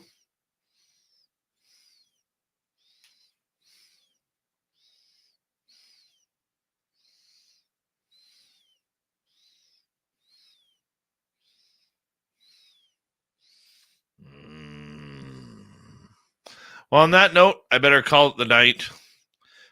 Tomorrow night on the show, Merle is back. Get ready to Merle it up tomorrow night, people. Merle. Tomorrow night, we're going to have a great show. So we'll see you all there. Thank you tonight to W. Decker, T-Bone, Deb Staruni, Louie, T-Bone, Laura, Louie, CS, T-Bone, Deb Staruni. And we'll see you tomorrow night. Thank you for the love tonight, guys. Thank you to all our new subscribers. See you tomorrow.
Stay healthy, my friend. You too. If you need bail money, give me a call. Always, Dad. Take care. You too.